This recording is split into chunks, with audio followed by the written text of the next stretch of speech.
Alrighty. We're streaming. I updated OBS. I probably shouldn't have done that. I don't really like what it did. What is this? Oh, wait, what? Hold on. They have earphone toggles for... Wait, hold up. Wait, what? What am I pressing right now? Anyways, so the audio... Hold on. I guess you can make it mono or not. Anyways, let me show you over to No More Room in Hell right now. No More Room in Hell. 'Cause that's what we'll be doing today. If we can find a server, if not, we can. It's okay. Yeah, no one's on it. No one's online at all. It's deserted. And that's obviously because of the time I'm playing it right now. But let's see. M4X is full, but they play fucking runners only.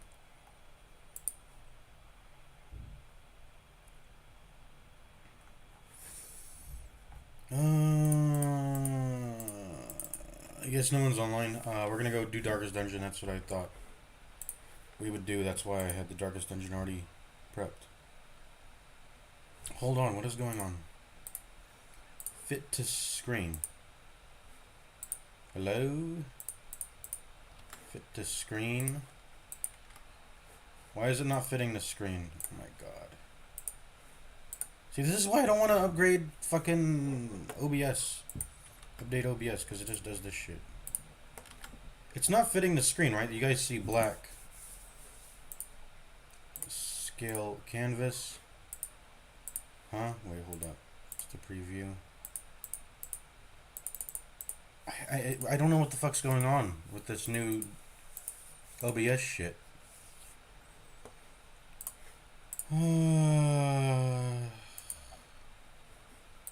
Okay, I've been using game capture. Maybe that's not right. I'll use window capture.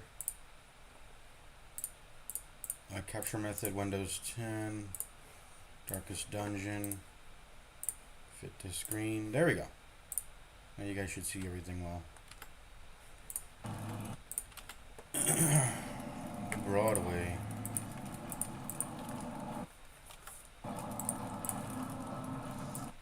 Connection problem.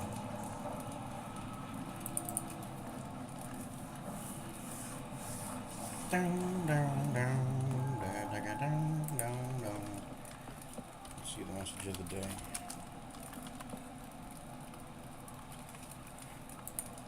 Who even owns this server, man? Broadway. I still haven't done the speedrun achievement for it. I gotta knock down all the speedrun achievements at some point. I gotta find the right, like, lobby of people to go, like, hey, let's knock out all the speedrun achievements and then do it alongside them. I could also just do it solo. That's how I did the Nightmare. That's how I got the Beat 3 objective maps on Nightmare achievement. I just did it solo.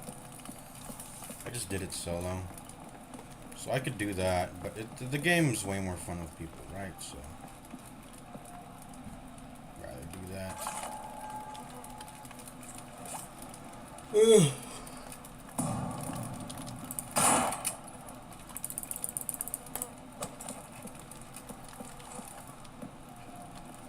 Let's try to speedrun this map now.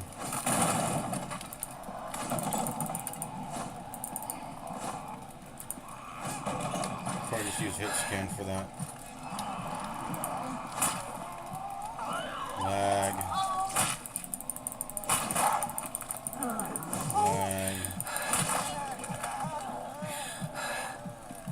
So how is this even a speedrun strat? Apparently there's a speedrun strat. Oh, hello. Dude, the lag is really bad. I have 83 latency though.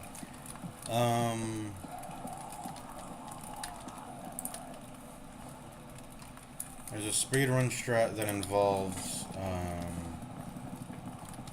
like jumping off the roof. I did it. I actually did it before. So you get them all to gather up here.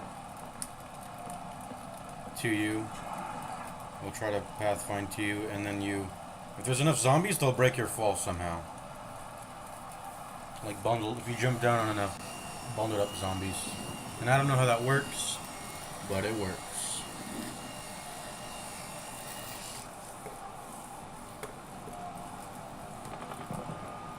There's not a lot of zombies, honestly. Yep. We're not playing that though today. We're playing Darkest Dungeon because can't find any games with anyone. Alright. Alright, so.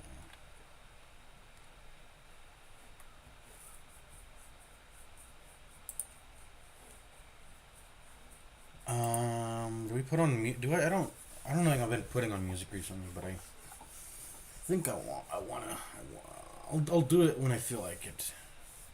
I think I'll do it when I feel like it. But right now, I'm not really feeling the music, I think. I mean, this is pretty solid. It gives you everything you would want against the Darkest Dungeon. Bleed, resist, and damage. That's how you deal with Eldritches. But that minus 20 is pretty bad. So...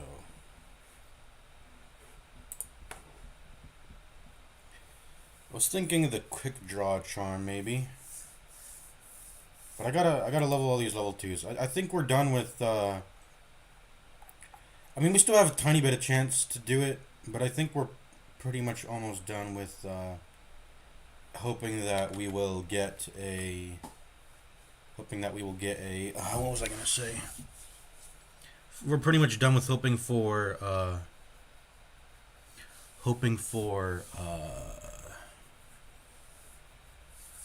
what am I trying to say here? I think we're pretty much done with hoping for a Shambler.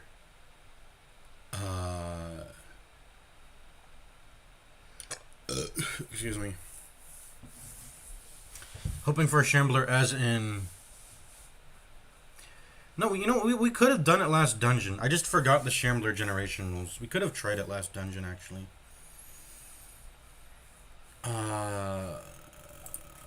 One thing I know for sure is that we're getting rid of something here. We're getting rid of your motherfucking Curious. That's so annoying to deal with, so I have to do that. And I think Natural Eye is worth locking in. So we'll go ahead and lock in that Natural Eye. Curious Natural Eye. Pretty good.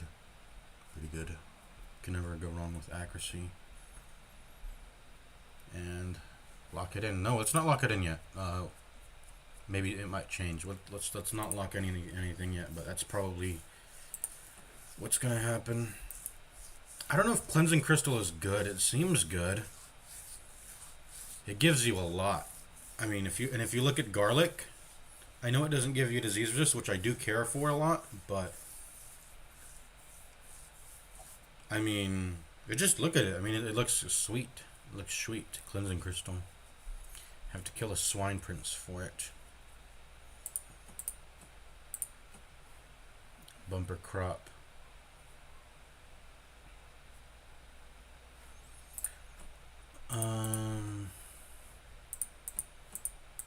But I should probably just do the boss now.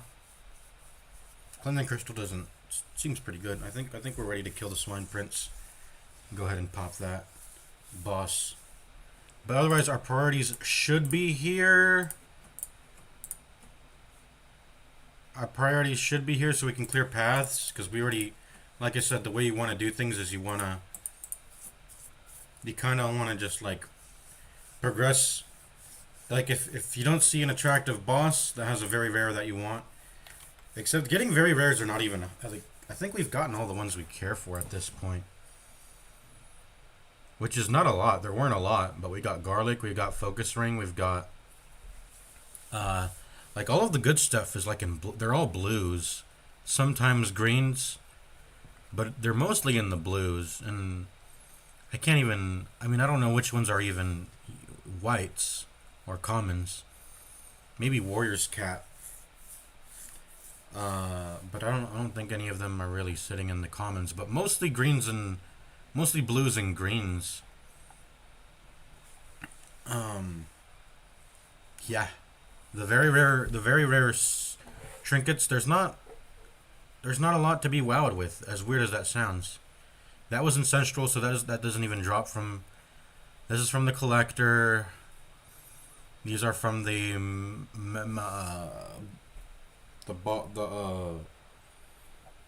these are from the Madmen. And then this is good. Like, yeah, that's good. That's really freaking good. This is solid, all right, but I'm not fucking jumping for joy for it. But I am gonna use the antiquarian, and seems like a good trinket for her though. Focus rings are okay. Okay, as in, I mean, they're satisfactory in the early game. They do their job. They give you the accuracy you need. But once you clear just missing all the time, just having, because there's a difference between missing and the enemy dodging. Missing is just your accuracy naturally does not hit automatically, even if the enemy has 0 dodge, and that just happens in the early game because that's just how the game was designed, unfortunately. But it does the job. It gets the job done. You get a pretty bad trade-off. So as you go later into the game, I think I'm gonna stop using these less and less. But they're like this is the main thing. Getting these things, they're a reliable source of accuracy, and that you can roll for them, get the bosses to show them, and re-roll the bosses until focus rings show up. But I'm not rolling for focus rings anymore. I don't care for it. 2 is good enough. I have 2. This is good enough. I'm not getting any more than this. Because you have to give up dodge for it, and that's not a good thing to give up. You're going to start wanting to get trinkets that give you net positives. You don't want to make those trade-offs. You just want juice. Like this, no trade-off, no trade-off. I don't know if this really counts, but yeah, no trade-off really. No trade-off. It's just free healing received. The trade-off is very negligible, the plus 10 stress. So you just want shit like that. Camo Cloak's pretty good. Heavy Boots is pretty good. They have some pretty notable trade-offs, but they give very fat bonuses. Like this is, but the amount of dodge it's giving, it might as well be a very rare, but it's not. I mean, look how much dodge that gives. 15, 20% prot in a green item, in an uncommon. This feels like it should be a very rare item, but it's not, and it's very good. You lose 2 speed to get a bunch of prot. And then what's so good about it is you can stack it with existing prot. Bristen's Head, Heavy Boots. So the redundancy, because you can't put 2 of the same trinket on the character, unfortunately. That's how the game works. So the redundancies are powerful. Look at this, 20% max HP for -1 speed only. I do think I was looking for... I think I went through all the very rares. It was like... Did I note them down in the notepad? In my notepad? I should have. I don't think I did. But let's just... I'll know it when I see it. Very rare. Trinkets, Darkest Dungeon. Let's just go through all of them, right? Let's just go through all of them real quick. I know which ones I want. Let's use the .wiki, not the fandom wiki, because I think it has a better display. Darkest Dungeon .wiki. Wiki.gg. And then let's look up trinkets. There is like 2, maybe 3 I think I wanted that's left in the game. Yeah, let's head over to very rares. Cleansing Crystal, sure. We'll add that. But I think did I ever note them down? Very rare trinkets that I care about. I was about to, but I never did. So let's actually pull that up. Hold on. I updated OBS, so I don't know if this is gonna pop up. I have to move it to the front. Transform order, move to top. There we go. So you guys should be seeing that. Very rare trinkets that I care about. So I haven't written that down yet. I'm gonna do it now. I already went over them. I don't know why I didn't write it down. Boom, cleansing crystal only comes from the Warrens. It only drops in the Warrens. So I have to. I think I'm fighting Swine Prince right now. I'm gonna fight him. Cleansing crystal. About to get it right now. On week 31, I think we're on. Ethereal Crucifix, maybe. And you can only have one of that. Focus Ring, Fortifying Garlic. I already have Garlic. I got the Hero's Ring. The Legendary Bracer gives 20% damage for -1 speed. 20% damage for -1 speed and 10 stress also. 10 stress. Excuse me. The issue is I already have Ancestor's Candle. I already have this, so I do not need that Legendary Bracer. It's not. It's usurped by just this. It's because I ended up taking a risky ancestral fight back in some week in the run, so I just don't care for Legendary Bracer. I guess it's for redundancy purposes. I could have it and the Ancestor's Candle too, but it's not. It's what sure. You know what? Maybe I'll consider it because it's not absolute garbage. So I will consider it. Legendary Bracer, I guess. I guess. Martyr's Seal is kinda useless. It seems kinda useless. I mean, it's plus 15% max HP, which is that's worth like a green slot worth of value, somewhat. Except it's not, because I think the Life Crystal's extra 5% actually does make a difference. So 20% is better than 15%. But you don't get the speed penalty with Martyr's Seal, and then it also gives you a bunch of just stuff that you're not going to rely on, but it gives you some juice. Damage and Death Store, a ton of it. And then Death Blow Resist. You're never going to use these. But if you ever get in a bad situation, you know, whatever, those exist. But it's just, you can think of it as virtually 15% max HP. Tough Ring I did want. So we're just going to put that out right. Tough Ring gives 10% prot and 15% max HP, but also minus 15% damage and plus 10% stress. It's something that seems like I might want to have. So I'll just put it in, sure. Hero Trinkets. So as I was going through these, and let's sort it by rarity. Candle of Life, Restraining Padlock. Restraining Padlock's useless. Candle of Life we just got, so we can mark that off. That was one of them. I remember that being one of them I cared for. Let's see. Wrathful Bandana. Yeah, plus 25% damage for being in pause 4 as the Arbalist. I don't use the Arbalist, and getting minus 50% to healing skills seems kind of shit, so no. Wounding Helmet, Bounty Hunter. I don't use Bounty Hunter, but it doesn't even seem good either because you reduce your stun skill chance by 20 and your move skill chance by 25. No, you just lose all your utility. Well, you do get 25% melee damage. Okay, cool, but there's other non-hero trinkets that I would use just to buff my damage if I wanted to buff my damage and not lose some very important stats. Holy Orders. Have we seen Holy Orders in the you can see very rare trinkets in the Nomad Wagon, right? Have I seen that in the Nomad Wagon yet? I'm not sure. Also, nothing important in the Nomad Wagon this week. But I don't think I've ever seen Holy or maybe I have, I just wasn't interested in it. What does it do? Plus 15% virtue chance, minus 20 stress, plus 12% death blow resist. But you lose 20% blight and bleed. Okay, that sucks. So it's not good. Attorney's Collar, bad. Or it's not. I mean, it's just 20% damage for being above 85 stress, which is. That's something I can fulfill, but the issue with Flagellant is Rapturous. He has a very unique. He never virtues. He always goes Rapturous, and Rapturous is a risk-reward status. And I think the positives tend to outweigh the negatives, but the negatives are. The way Darkest Dungeon works is that you just don't want to introduce.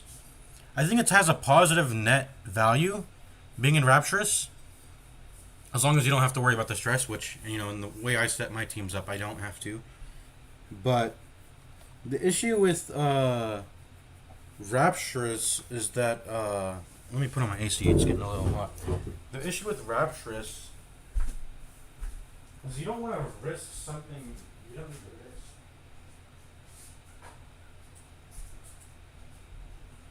It's like, would I ever enter a status effect or put on a trinket? At least a trinket you can take off, but a status effect that's a little, you can't just unequip a status effect. You've got to go through the process of de-stressing down to 0 if you want to remove it. But here's an example. Would you put on a status effect that let you deal, I don't know, plus 100, plus 200, just an insane amount of damage, plus 100% damage bonus. But there's a 1% chance that you just fucking, one of your teammates dies when you take a turn with that character. It's like, I don't want that. That risk is not necessary. Because I can find other strategies that can beat the game or do what I need to do without risking, 1% chance of just total fucking failure. Which is what happens when a Rapturous Flagellant just starts hitting their teammates.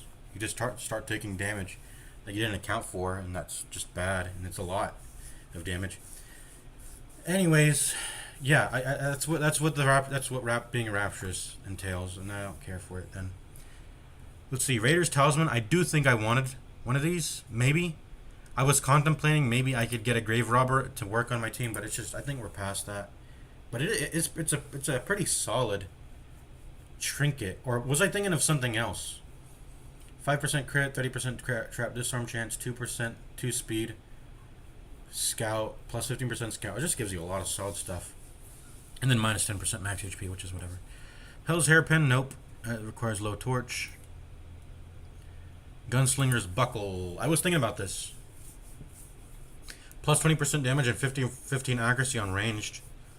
You get minus 10 damage and minus 5 accuracy on melee, but it's sort of, it's the nice thing about this trinket is that it's asymmetrical. You get way more bonuses than downside.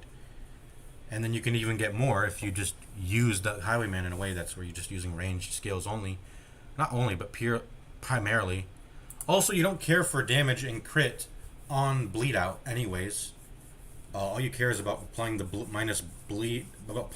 minus bleed resist and the actual bleed itself. It already has low crit and lower damage than Wicked Slice anyway. Let's see, Spiked Collar, nope. Dark Tambourine, nope. Berserk Mask, we've had many opportunities to buy it and we said no thank you because it gives minus healing received. Guardian's Shield, I am interested in. Guardian Shield. Yep. Guardian's Shield. I am interested in that. Let's see, Wrathful Hat, that's Musketeer, that's just a reskin. Demon's Cauldron, I don't use Occultist, but it seems pretty good. Cure Boily, what is this? This is a Nightmare Trinket, but it looks pretty solid. But you get it from the Nightmare, so I'm not really... Let's see, Sacred Scroll. Nope, Sacred Scroll is not good. I have other ways to get the plus healing and not incur massive minus damage bonus and a massive stun skill, or it's minus 10 stun skill chance, but that's like a level worth of minus stun skill chance. And then minus 10 stress, I don't care for that. Maybe if I did it, I would whatever. And that's really it. I don't really care. I guess I went through the. It was like it was like 3. I guess I increased it to Cleansing Crystal and Legendary Bracer. I don't think, but it was Tough Ring and Guardian Shield. Those are the 2 things I care for, and then maybe the Antiquarian thing. I remember thinking about all this in a previous stream, and I have the Antiquarian candle now, so I have that. So it's just these 4 things that I care for, and I'm about to get the Cleansing Crystal. So Legendary Bracer, sure, I'll get one if I see it. Tough Ring and then Guardian Shield. And then I think at this point I don't care for boss missions. I've gotten all the very rares I care for, so I'm just going to be going to missions not considering the boss I'm not gonna really consider the boss too much at this point. I'm just gonna start maximizing. Start just distributing. Just taking the missions that are gonna be the easiest to do, and will give me the most EXP. So I'll try to prioritize within. If I want to do apprentice, I'll have to do apprentice, which is what I'm doing right now. That's what I'm optimizing for. Just sticking to the apprentice, and making sure that's what I'm optimizing for. Spreading out the levels, spreading out availability, and making sure I'm going to the regions that are going to be fit for the team comp I bring. Although I feel pretty powerful and that I can take on any team comp, but I'll just have to, I'll have to think. Oh, these are the enemies I have to address in this veteran mission. There'll be some invis there. There may be a move there where I need to defend there, so I have to bring man arms. Whatever, stuff like that. And then everything else is rares, and you can't get rares from boss fights. You can only get very rares. And that's where all the juice is, really. It's sitting in the rares. It's sitting in the rare pool. It's sitting in the rare pool. There's also some uncommons that are good too. But let's scroll past this. These are unique trinkets. Let's see. Ancestrals. Trophies. The Shrieker ones. When's the Shrieker gonna come? I forgot. The Shrieker's gonna come, I think, at some point. After week 42. After week 42. We're coming up on that. So Shrieker is coming up. Crimson Court trinkets. Oh, I forgot to consider Crimson Court trinkets, but they're all garbage, I'm pretty sure. Yeah, they're all garbage. They're all garbage. Sculptor's tools. It's specifically so you can beat Guard and Guardian. That's why it exists. And then it helps against gargoyles, I guess, which whatever. They'll start appearing in the I think they start appearing in all missions. They're like a general enemy. Once you get to the max, once you get to veteran, not veteran, champion level.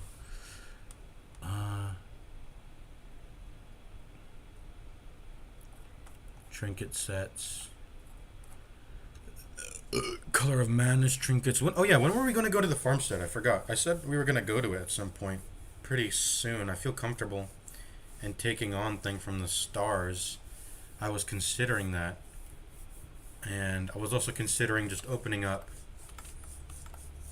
the farmstead for the sake of, I know you can do farmstead farming, and I never really got too deep into that, and so I wanted to do that, but maybe we should just focus on winning the game, because I need to beat the game, because like I said, I've never beaten the game. I want to officially do it once.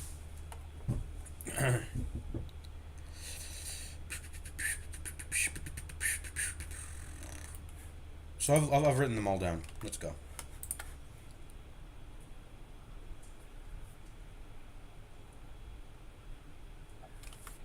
Let's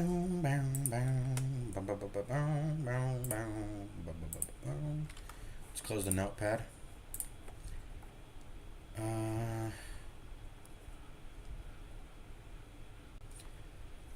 I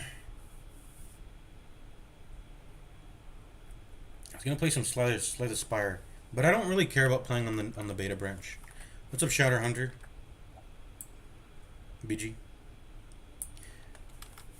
I'm gonna play some Darkest Dungeon here. We're about to fight the Swine Prince. Let me do a little bit of wiki gaming. Actually, I need to go over to my Darkest Dungeon 1 tabs. Let's see here. Enemy Swine Prince.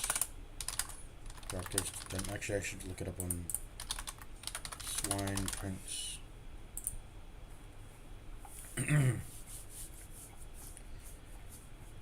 Alright, I think I know how this fight works.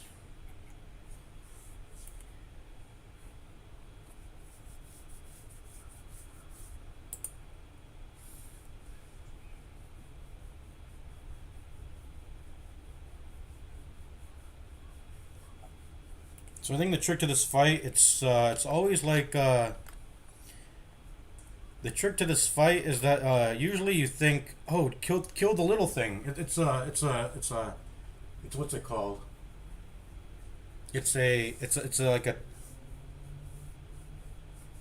No, no. Sense for accomplishment, no. No, no, no. All right, you know what? Just for you, I'm gonna assemble a team where I won't research the boss.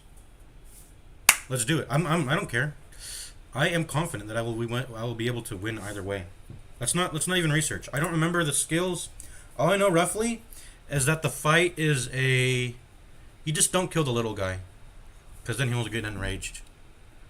It's a sort of reverse on that because you know when you're fighting enemies in video games, you go like, oh, kill the little minions first, and then you can target the boss. Nope, don't kill Wilbur. Don't kill the little Wilbur thing. That's what I remember from the fight. It won't kill my sense of commerce, but you know what? We're gonna go in blind anyways. I don't give a fuck. Let's go. Because that's how powerful I think my team is. My setup is anyway. All right, let's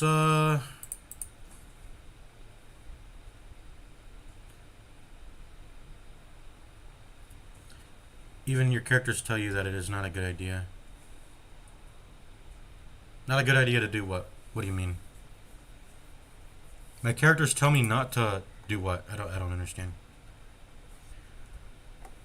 But who am I gonna level next? I think they're all ready to level up. Like if they go into one mission, yeah, 3 EXP, 3 EXP, 4 EXP. How much EXP does a? Well, I need to look this up on the wiki though. How much does a medium apprentice give?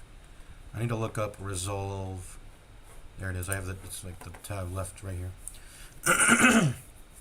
Medium apprentice gives 3 EXP. Oh, this is a boss fight though. And okay, so boss expeditions give 4 EXP. Okay, so this is perfect. This is perfect actually. To kill Wilbur, basically react. Oh, your heroes will tell you, do not attack the little one. Oh, they'll do like a. Oh, your characters will do a bark saying not to attack the little one. All right. Yeah, I don't even care what I'm not gonna research the moves. I really do not care what the enemy will do. Like my strategy is probably gonna just stay the same either way. I don't remember the moves exactly, but you know I'm not even. Who cares? I'm gonna beat it. I understand that the fight also uses marks. So if I'm pretty sure if I just bring in my Hippocratic Leper, he's going to tank everything. Because I'll just get him to mark himself with Withstand. And he has fat Solemnities. So I can just make him tank everything. So I'm pretty sure just by bringing this guy into the mission, I guarantee my win, nearly. And then, you know, bring Healer. And then bring Stress Healer. And then it's like all good. But I think I want to bring the Plague Doctor, so we might have to do like a Crusader here, something like this. But let's sort by resolve EXP first. That's not how the mark works in this boss battle. Oh, okay. I mean, whatever. I'm gonna win either way. I'm very confident in that. Very confident that I will be able to beat the battle anyway.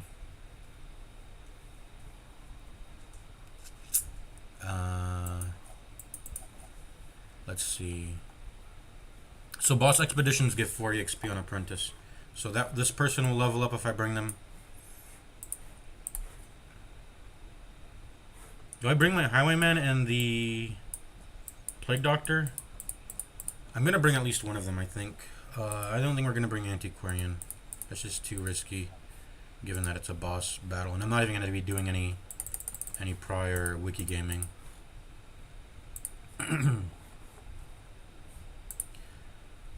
So now that we have settled that we are going to be doing that, I'm going to just put this mofo in. Get rid of Curious. Lock in Natural Eye. There you go. And then who else needs to go into the sanitarium here?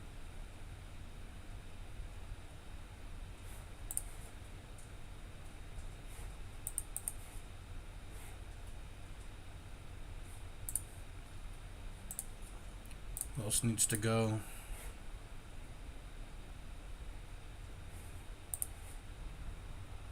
I think this guy, right? I think I wanted to,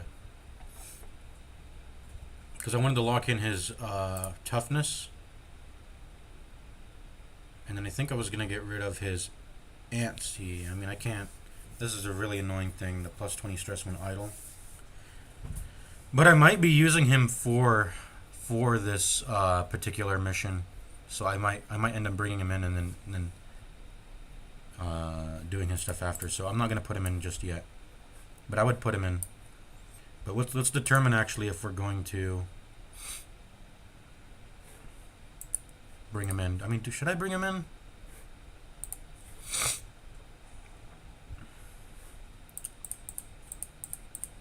I guess it doesn't matter. So okay, so we're probably going to put him in the sanitarium. Who else do we want to put in the sanitarium that is up for that?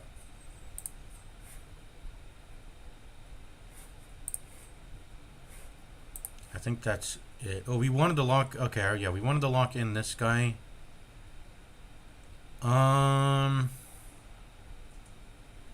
Like we wanted to lock in this prot, but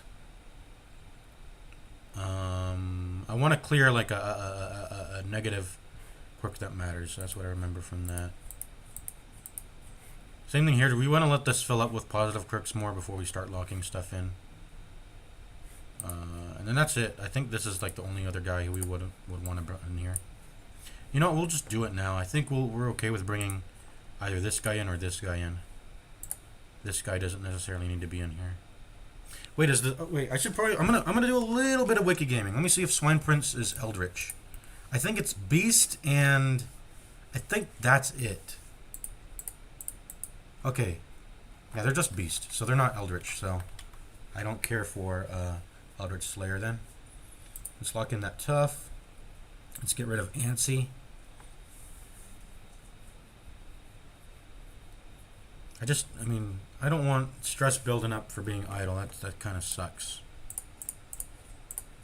Alright, let's lock it in. And then, did you get a bad disease? Kinda.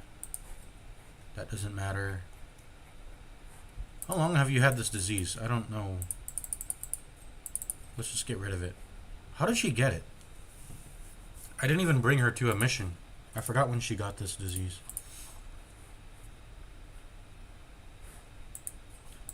Oh. I was just curing her for this. So she got multiple diseases in a mission. So that's what happened. Okay. So this is her next week of treatment. Yeah, let's get rid of it.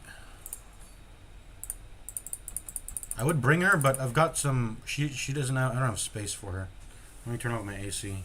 And then let me think about what I'm going to bring to the Warrens.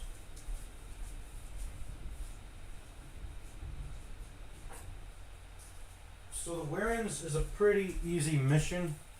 I think my only concern is killing the disease-causing enemies fast, and that's the same for... That's pretty much the same for even if you're not doing hallway farming like I'm doing.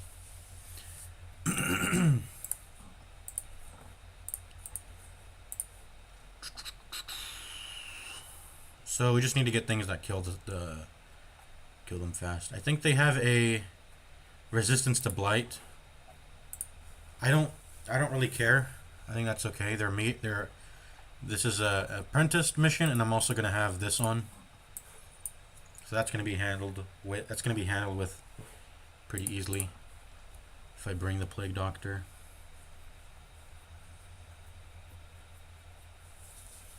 So we always need a stress healer and a healer. You always got to bring that. You always got to bring that. What do I...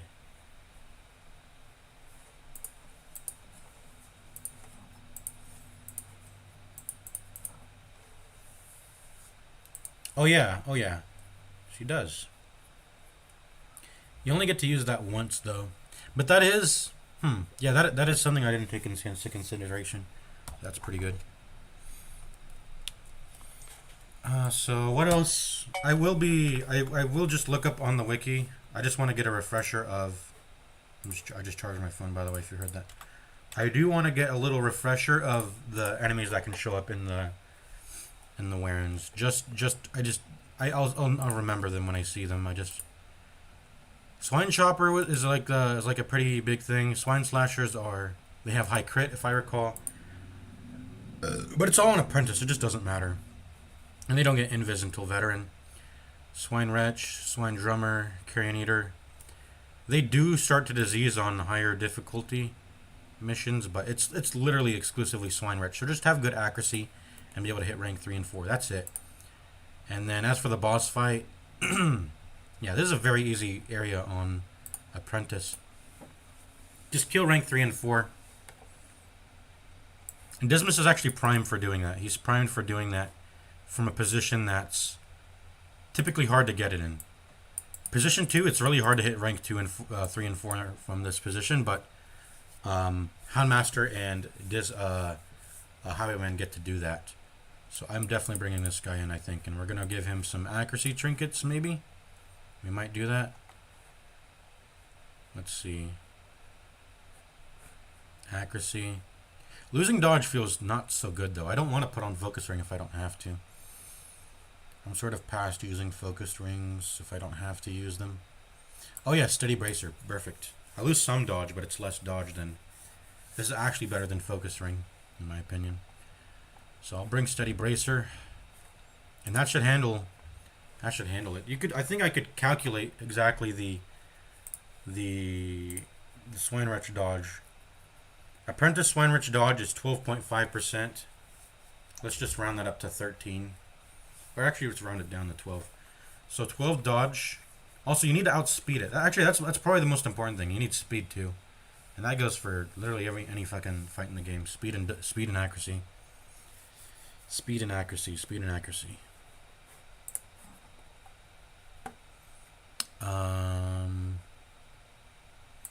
So we need a stress healer for sure. Now the question is, how am I going to have a healer?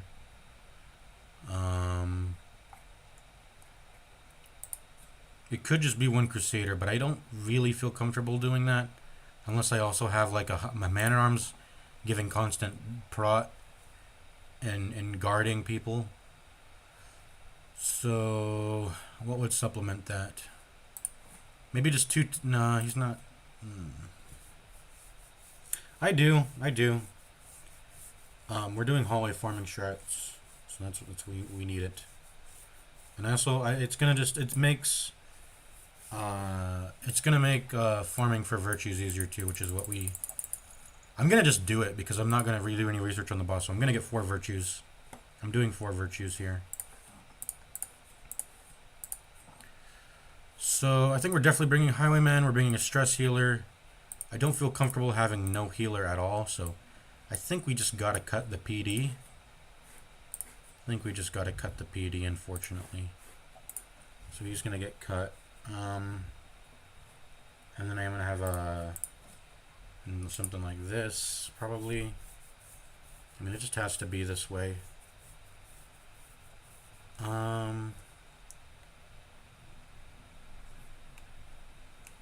I could also just do Holy Lances. But if I'm gonna do that, then I'm gonna do something like a 2 and 3 dance, stress healer. These will be the 2 healers. And then who will be my rank 1? Ideally, I want to pick from the lowest EXP people because I'm optimizing spreading XP. But it would end up just being 3 Crusaders at this point then. So I could bring my Crusader or my Leper. You know what? I will bring my Leper for this. And then this team looks pretty good. I'm bringing my Leper for this mission. I'm bringing out all the stops. So I'm bringing my Leper. And I guess I'll bring my Dismas.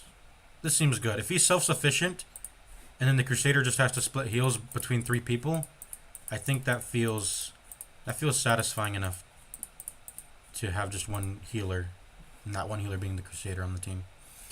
And then these guys also have high dodge, so they I have to worry about them less when it comes to they're less of a worry when it comes to healing them because they have high dodge. So this seems like the team comp. Should it be this Crusader precisely, though. So yeah, I'm not going to be able to bring both the Plague Doctor and the Highwayman, even though I want to, because they are the lowest EXP, and they will... Well, the Highwayman won't level up if he goes into this. Vestal, Hammer, Alien, and the Blood Martyr guy, but everyone to his own. I don't have a leveled Flagellant.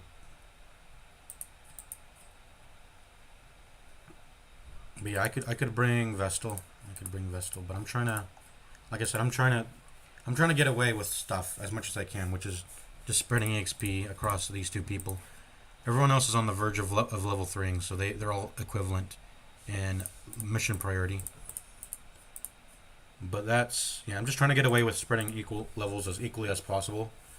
And when you do that, you make it so that every hero is equally available, right, for every mission. Because when you start imbalancing your EXP levels, then it's like you have to keep...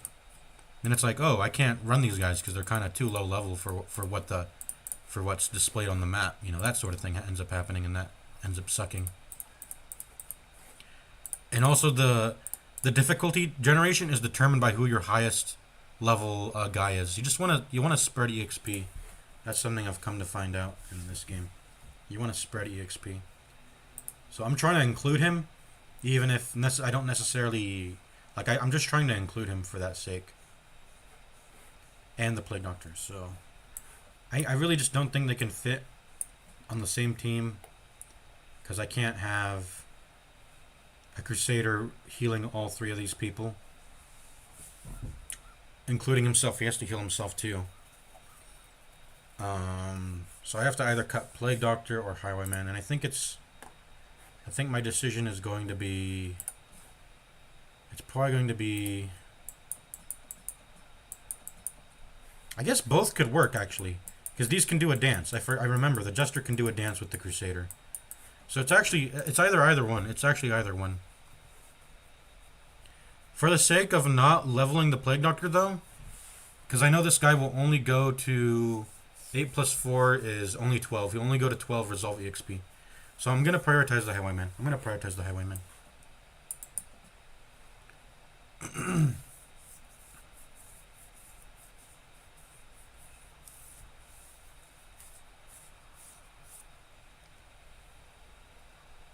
Just took who is available last 6 people before they beat the campaign. Alright. Well, this is just how I'm playing, though. I'm trying not to die. How many people have I lost already? I think I lost only one. That's because I should have retreated. Got too overconfident. I was playing music too. I just got overconfident. This is Blood Moon. I believe, right? Blood Moon. You only get 16 deaths. So you got 6 out of 16 deaths. I'm not trying to get any more. Yep, this is the team, I think. Oh, no. Remove that guy. Put this. Well, wait, no. What was I saying? If I'm gonna have this guy, then I guess I could do a rank 4 Highwayman. And they could dance. I don't necessarily have to bring the leper. I want to, though. I will necessarily bring him. Oh, wait, wait, was I gonna say? Yeah, I will necessarily bring him.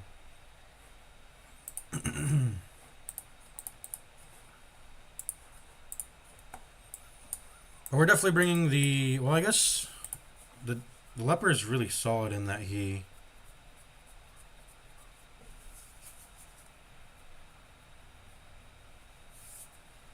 I guess I could bring another Crusader. I could just bring another Crusader. But no, I like putting Highwayman in rank 2. This is the position he belongs in.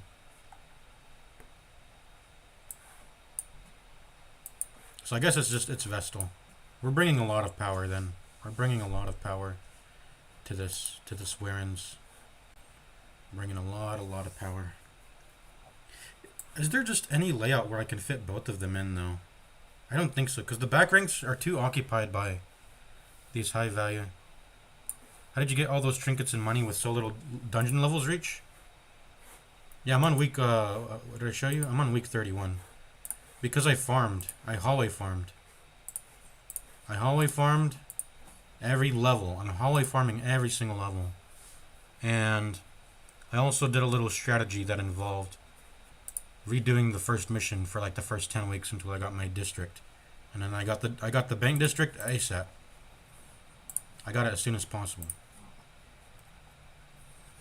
Also, I'm running a no hunger setup so I can do, you know, I even got the fasting seal now. So I don't have to do any food. I don't have to buy any food at all.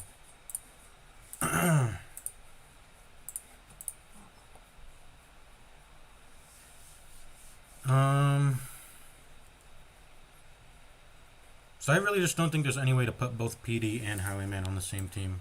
I mean, how would that look like if I tried to do that? There's just not. What if I ran 2 Crusaders or just? No, that wouldn't work.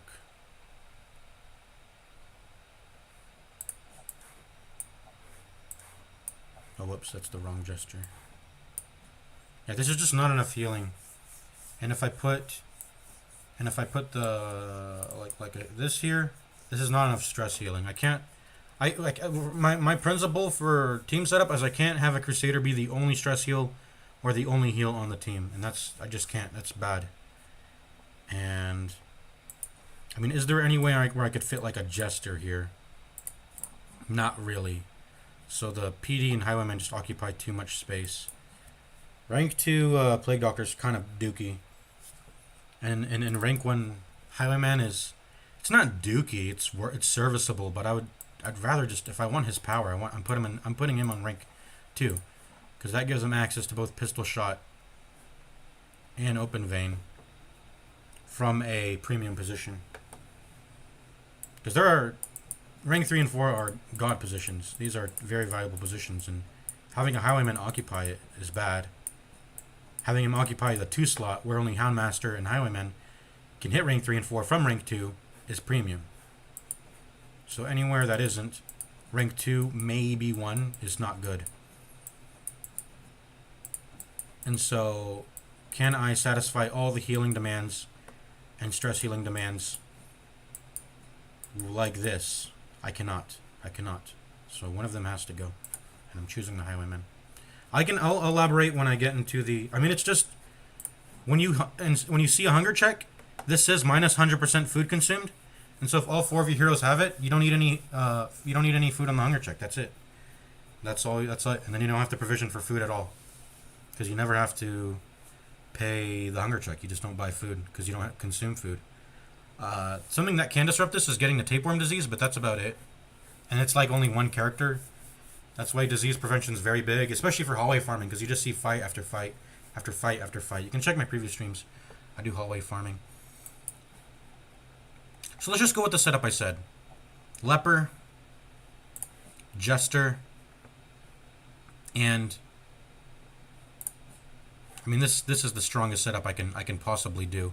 I could make it weaker, but I guess I do want to make it weaker just for the sake of spreading levels equally among my Crusaders. By the way, I have like 5 Crusaders if you haven't noticed, because they do everything.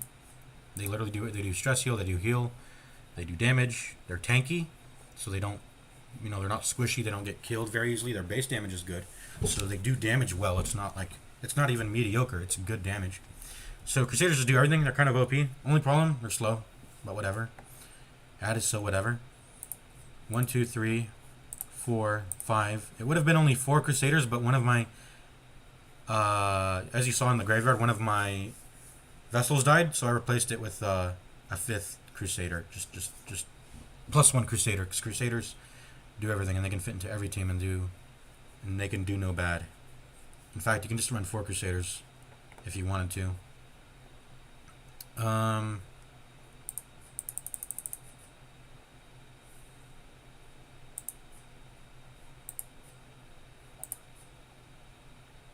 So which one should I bring? I'll probably just bring my best one. Who is my best one, actually?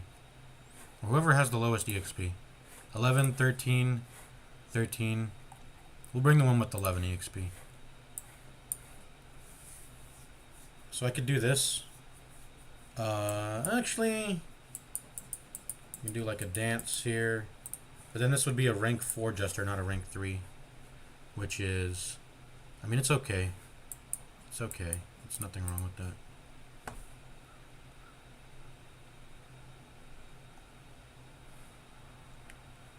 I could also run this and then have him be the sole stress healer. But I don't like those setups.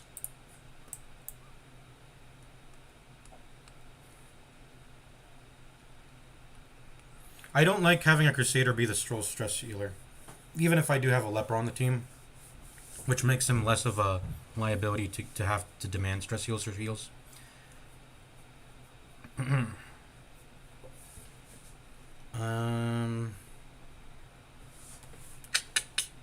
What do you think? What do you think? Jester and Crusader, or whoever? Let's the tiebreaker will be whoever has less EXP. You have 11. You have 12. Okay, we're doing Jester then. Jester. Jester has less EXP.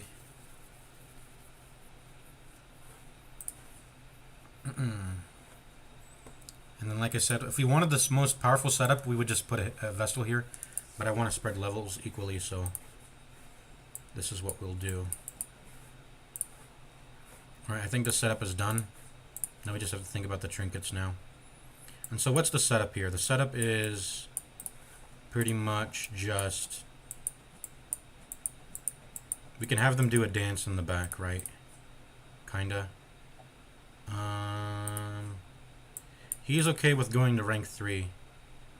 Because he can use Open Vein in rank 3 still. Why does he have Duelist Advance? That's not... I don't think I'm supposed to do that. Let's see, like this. Let's do something like that. Yeah. Having no healer for a boss is a mistake. I have heals. I definitely have heals. I have Crusader with Battle Heal. These guys have good dodge already. This guy heals himself. At the start, what I can do is I can bulwark, and then really the responsibility of healing only falls onto really just 2 people with good dodge. So that's the healing space, right? We can... These guys are tanky, and they don't have to heal themselves for a long time, and this guy heals himself already. And they're also in rank 3 and 4. I don't know if that matters for the boss fight. I don't know if rank 3 and 4 take more or less damage than ranks 1 and 2. But they're in rank 3 and 4, and for at least hallway fights. I mean, the hallway fights don't matter. We're really... If I knew what the boss did, I would plan this way better. But my challenge here today is to not do any research on the boss. That's going to be my challenge. Oh, we need to upgrade, by the way. I think this is the team we're doing, though. I don't think we're going to have to worry about heals. We're good on that. I'm pretty sure we're good on that. And that's because, like I said, good dodge. These guys are tanky, and you just don't have to... When you have a leper on your team, you can put down the amount of people you need to heal down to 3. And it might as well be 2, because the Crusader himself doesn't have to heal himself that much. He can ignore having to be healed in a battle. I don't even think you're supposed to be healing in a boss fight anyway. That's not something you're supposed to be doing, I think, really. Unless you're a Vestal. You shouldn't be healing consistently. You need to be dealing damage, and you need to be ending the fight. Right? Dedicated healing is reserved exclusively for Vestal. You don't... which is probably what you're saying, right? You need a dedicated healer for boss fights. I won't. I'm pretty sure. Bring food? No. We're not bringing any food at all. You'll see how my strat works. So let's go ahead and make this the team. Sanitarium is full. We don't use stress relief facilities. That's one of the good things about our strategy. We never have to use these facilities ever. Maybe in rare circumstances where, like this got botched, but that's it. I don't regularly use them at all. Let's see what was in the... Ooh, this is pretty good. Early riser and on guard, but... Okay, sure. Who am I getting rid of?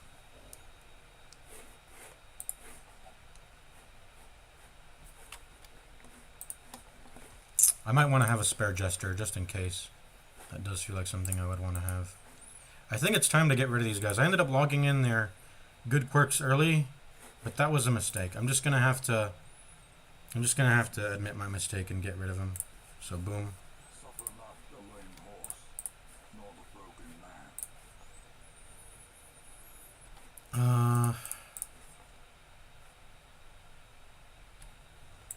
Yeah, just as a backup jester, he looks pretty good. Early guys are on guard, and gambler's a good negative quirk. I like that as a negative quirk. It's pretty much, if it doesn't affect the battles, I love it. Like this shit having to do with the stress facilities, I don't care for it at all. No, I'm not bringing any food. We will not bring food at all. All right, so we're ready. Nomad wagon has been checked. Nothing is important here. Ooh, something I was going to forget is I need to at least have one, and I do. Prevents nighttime ambush. I don't really use the survivalist tent at all, really. I really just use it to make sure a nighttime ambush is prevented, and that's about it. I think that's the only thing that matters. And even then, I could probably take a fight at 0 light. I'm not even trying to stress about that. But if something bad happens early in the mission and I have to camp early, then, you know, it's just like you want to prevent these second, you want to have these redundancy checks in place, right? Like if something bad happens at the start of the level, which is, that's the most prime time for it to happen, you don't want to have to use a campfire and then have to worry about, oh shit, I'm going to get nighttime ambush. So it's like one unlucky event into another unlucky event. That's how you die in Darkest Dungeon, is either overconfidence or just like 2, maybe 3 unlucky events in a row. That's it. You can recover from like 1 unlucky event, probably even 2, but like when that 3rd one hits, that's when you lose a character. Yeah, but I don't care for them. The camp buffs cost too much money, and I don't need them. I just do not need them. The way I have this, my stalling is too OP. I'm just gonna say that stalling's too OP. My economy is too OP because I did the missions well. I'm just too OP, honestly. So every character has to take up a slot with these food trinkets, and that's for primarily economy purposes, because I'm a greedy guy, but yeah. It also just makes my dungeon movements more smoother. It changes the way in which I maneuver the dungeon, and that's important. That's important. So since I don't know how this boss works, let's just do something naive. Let's just give you that. That seems to make sense. Let's give you some prot. So let's give you heavy boots. That just makes sense.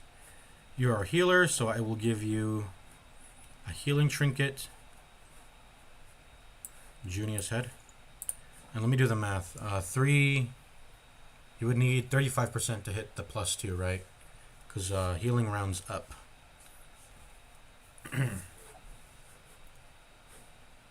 Or actually, no. Okay, so let me do that.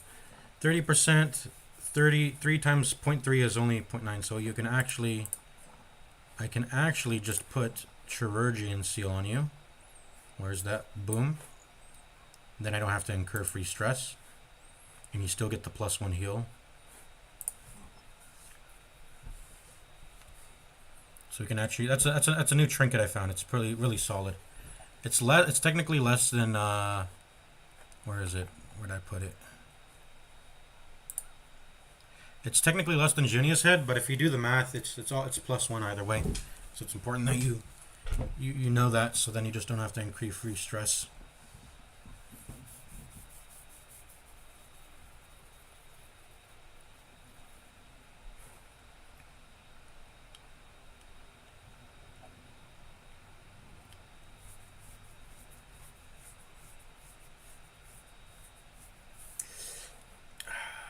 What am I thinking again? If I'm bringing Jester, I feel like I should. If I'm bringing Jester, I feel like I shouldn't bring any stress. Like I want to balance out stuff. I feel like I shouldn't even bring Leper or Crusader, because the Jester is so good at handling stress that he can stress heal the entire party by himself. Whereas that's not the same case for, you know. I feel like I shouldn't bring this Jester, man. If I have, yeah, because you want to balance, you just want to balance shit. Maybe I do this setup. I mean, this is a very low amount of stress healing, and it's going to take forever to stress heal off the virtue farm. But maybe I only just virtue farm not that much. Just only the leper and... Just only the leper. I don't think I need a virtue farm that crazily. Let's bring Hero's Ring for the virtue farm. Let's see. Hero's Ring on the leper because he can take the negative trinket space. Because he's very powerful already. Oh wait, you can rename trinkets? Whoops. Wait, that's a thing? Oh no, these are for the these are for the backer trinkets. Never mind. You just have some generic damage and speed and dodge. I don't think that needs to change, does it? Not really. I don't really think that needs to change. You are putting on Blasphemous Vial, of course. I don't know, this feels kind of weird. But I think this setup will work. Because I have the leper, and then he handles himself, and then it's really just... It's a little bit under the bar of what feels comfortable, but I'm willing to do it, I think. Because this is a lot of offensive power. Just having these guys here. So that by itself is the juice, you know, that's the juice right there. Yeah, I don't feel comfortable bringing a gesture when I have any amount of stress healing on the party, just for the sake of balancing out future parties and spreading levels equally. And then you need to have a, what is it, fasting seal? Where's my fasting seal? Oh no, you have it already. Okay, so you take it. And you get this. Ooh, minus 25% healing received. Wait, actually that makes Junia's head still important then. Because then he can still +1 heal himself for the cost of 20% stress. I mean, we have to worry about stress, so let's just not do that.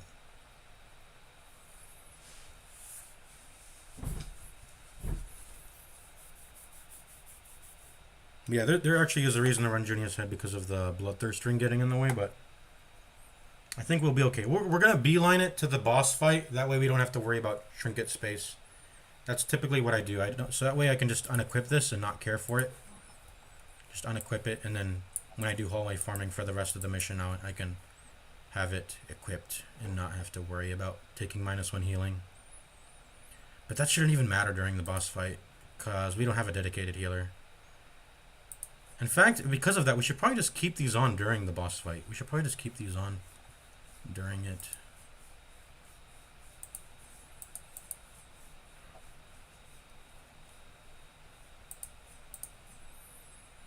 This gives +5 dodge, which is nice. You have significantly less HP than my highwayman here. Well, do you? Yeah, you do. You have like 7 more, so you get better with the dodge. This is it. I think this is it. I don't think there's anything that needs to be changed except for maybe the Ancestor's Candle, but Ancestor's Candle is so juicy. I mean, what else would I have here instead? If not that. Probably Steady Baser, but that's about it. But these buffs are so juicer that I think it's way better to, because yeah, I might miss the Swine Wretch, but look, I have PD, Disease Heal on the campfire, and also I have, I think we're being a little bit too overcautious at this point. I think we're going to obliterate this mission because we're too powerful. We're all level 2s. We don't have any level 1s, so that in itself is going to, you know, be juicer. But let's see. We do not have Recovery Charm on anyone. Maybe we should have that, but maybe we should, just for the sake of yeah, let's go let's go proper defense. I mean, we'll keep this on because this is so powerful. In fact, actually, maybe we shouldn't even have this. It's so powerful, but it's not even, maybe it's just not even necessary. Yeah, I know. I'm gonna go into the Armor Smith and Guild Hall, but I'm just thinking about their trinkets right now. I always just try to get defensive trinkets on because of how powerful I am. I don't have to worry about offensive power, really. So is there anything I could put on here that would make her more powerful in a juicy way? Recovery charm. Let me look at my blues again. 5 prot, 10 dodge. Ooh, that's juicer. Kind of want that on instead.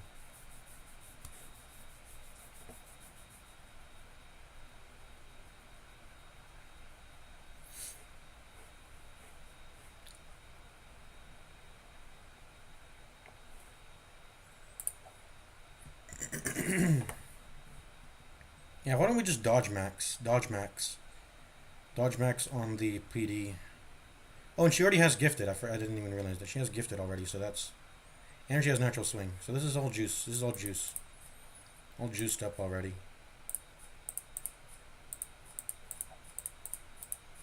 I don't see how this can get any more perfect. I mean, this is good. And because of how she's gifted and this guy is recovery charmed and this guy's self-reliant, I mean, Crusader has a lot of turns to just stress heal. So this is perfect. I don't think maybe we can get any better. This is good.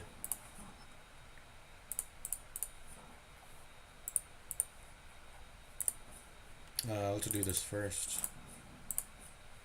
Boom, boom. Boom, boom. There we go.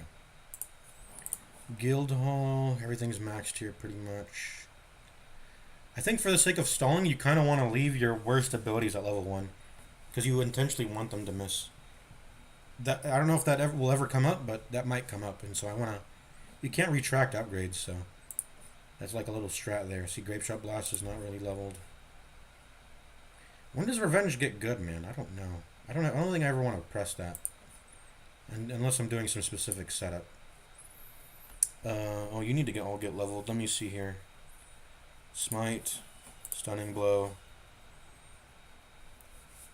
The proc goes up by like 3%. I'm just not even... Whatever.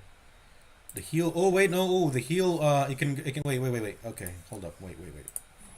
4 times 0.3... We should probably put Junia's head here then. The issue is that I just don't want to have to worry about stress, so I'm actually just going to keep Chirurgian's Charm. And then that, of course. But I don't know if this is just like, it's like 3% prot. It's whatever right now. What about you? Let's see. Level that. Level that. Just level everything, honestly. Just level everything. Except for that.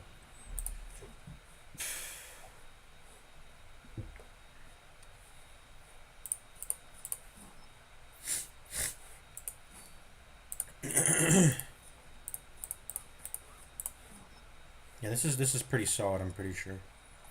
I could put Camouflage Cloak. But that 5% prot, I think it goes a long way. Being able to take -1 damage. Sun Cloak versus Camo Cloak. Which one's better? It depends. But Sun Cloak is it's going to be more consistent. I mean, it's blue for a reason. Well, Camo Cloak is green for a reason. You could argue maybe, yeah. And then I think we're good here.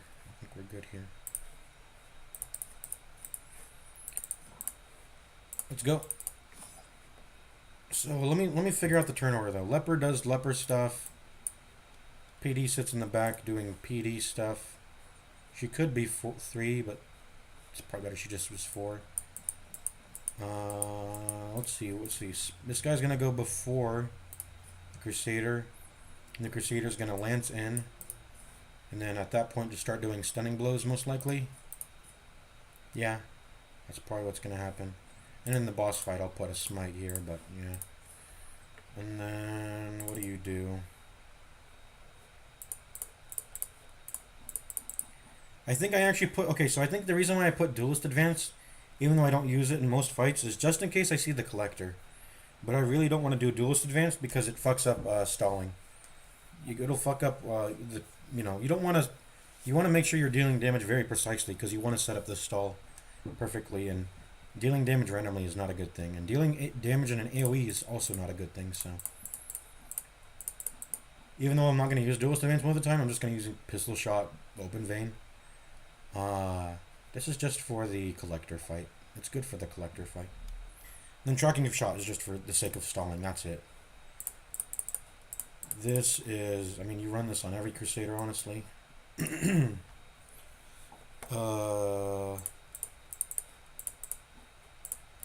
run this on every leper. Use withstand when it's needed, but otherwise, it's nice to have the intimidate instead. Also, intimidate's good for stalling. It's good for stalling.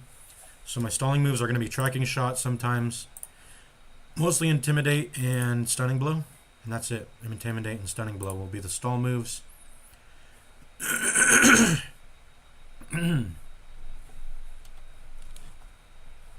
Let's go. I'm gonna go get a drink, and I'm also gonna pull up my notepad because I'm gonna show you my provisions for the wear-ins. Do I have them written down? I do. I don't have Cove written down yet. I'll need to do that at some point. But let's let me show you the notepad here. Let's see, wear-ins, medicinal herbs for dinner carts. Let's bring like 2. Holy water for pile of bones. Let's bring 2. And medicinal herbs for curio room. Maybe, but it can't give trinkets, so I don't care. And then for all missions, you should always have holy water for the Eldritch Altar, and then torches for the when you just need torches. Shambler Altar interaction being one of the reasons, but also because the you just need to light up the level, right? You just need to light up the level when you're exploring the tiles initially. But 1 stack is usually good enough, and this is it. These are all my provisions. You might think, oh, you might need to bring a shovel for debris. Nope. I mean, maybe 1, but I'm so confident in my ability to... I mean, it does remove a lot of the roughness early, so I should probably bring it, but this is Apprentice. This is Apprentice. I'm not going to have those difficulties, but maybe 1 safety shovel. But I'm not even going to bring any, because I'm going to show you how powerful my team is. And yeah, nothing else matters. If we ever find a hidden room, we'll just pray for it to drop randomly from a fight. And maybe we don't even need 2 holy waters. Maybe we even just need only 1. And we can get these from regular fights over time. So in fact, that's what I'm going to do. I'm going to show you how powerful my team is. I'm just going to bring a stack of torches, and that's all the provisions. We're not trying to get too fancy here. Our team is very powerful. I'm going to get a drink right now because my voice is going out. Whatever.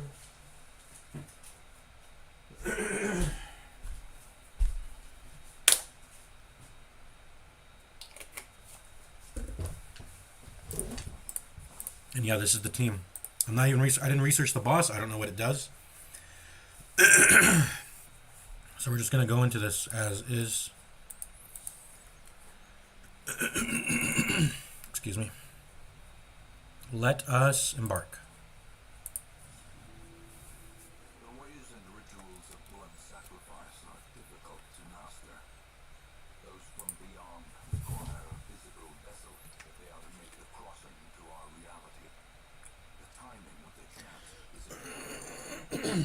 Try to clear my voice up.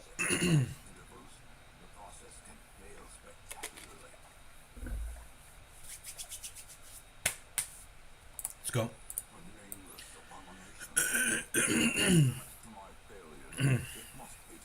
Classic Warren's layout. It's like a grid. Alright. So the boss room is always the farthest room. 1, 2, 3, 4. It's probably this one. 1, 2, 3, 4. Oh, it could be this one. 1, 2, 3. 1, 2. Well, this is 1.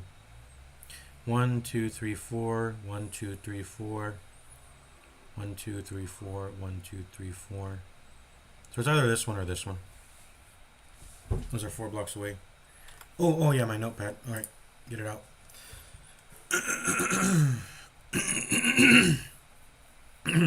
Okay, my voice. I need a gargle or something.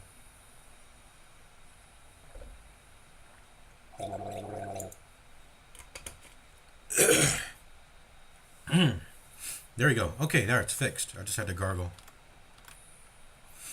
Alright, so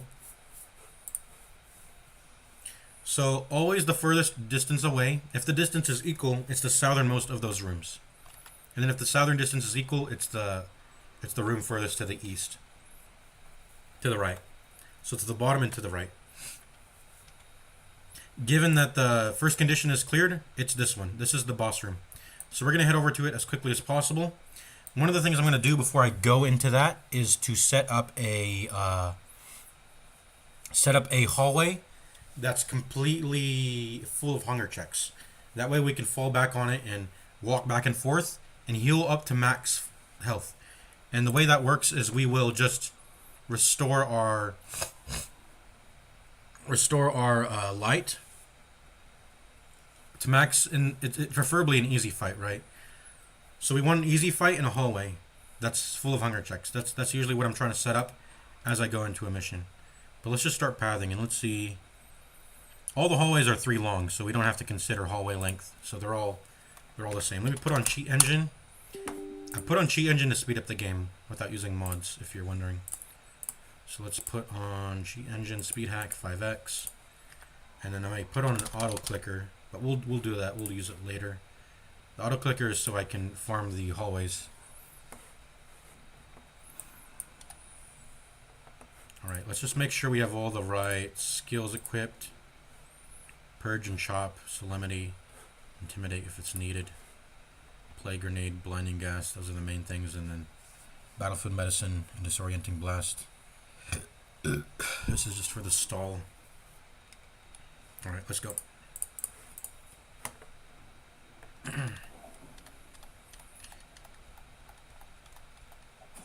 Ouch. So my rule for using this torch is I never want to walk out into the next hallway without having full torch.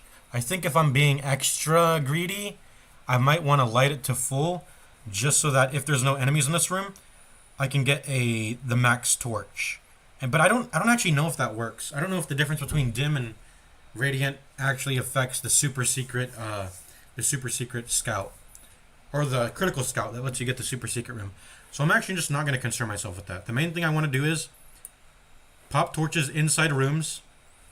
Also pop it when it starts getting really dark. But I can tolerate dim. And when we get into the stall, the reason why I'm comfortable bringing only 1 stack of torches is because we have a Crusader. Crusaders restore light over time, so we can just max that out before we leave the fight. Vestals do that too, but they have to deal damage. But if there's enemies with enough prot, which when you start getting on veteran and champion, enemies start getting a lot of prot, it's going to be pretty easy to stall long enough to, or even if you're dealing damage constantly with dazzling light, you're going to get it back up to full torch before you kill the enemy, right? But yeah, we have a Crusader. Let's go. And it's a fight. Let's turn the speed down a little bit. I don't know what's going on. Let's put it down like 4, I guess. Alright, NMRiH. They do the vomit. Causes disease. That's it. Just kill that thing. And that's pretty much just going to be all the hallway fights. I mean, there's nothing really more complex about it than just killing that thing. What's my blight chance? It's like 80%. See? I told you I wouldn't need the blasphemous vial. My blight chance is already high enough because I'm a level 2 on an apprentice mission. It's very easy. Alright, so will that kill though? He hasn't taken his turn. And it won't kill. Actually, will it kill? Yeah, it will. 1 plus 5. Yeah, I'm not used to... Okay, so yeah, because she's level 2, it does 5 instead of 4. But yeah, we're not really gambling here. They are dead if this lands. What about stunning? Stunning is more guaranteed, so I'm just going to stun. There's a chance that they resist, so I don't want to risk that. Alright, and you're dead. And that's the fight. I mean, I don't really have to worry about much at this point in the fight. It's all chill. I guess I could start intimidating this guy to... Or I should just kill.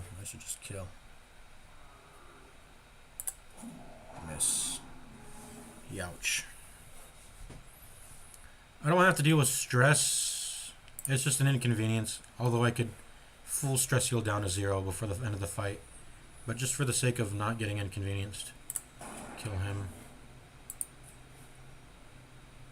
There you go. And this guy has a decent amount of prot. But do we want to stall on him? I don't think so. We're going to kill him too. Alright, let's start healing our light and stress.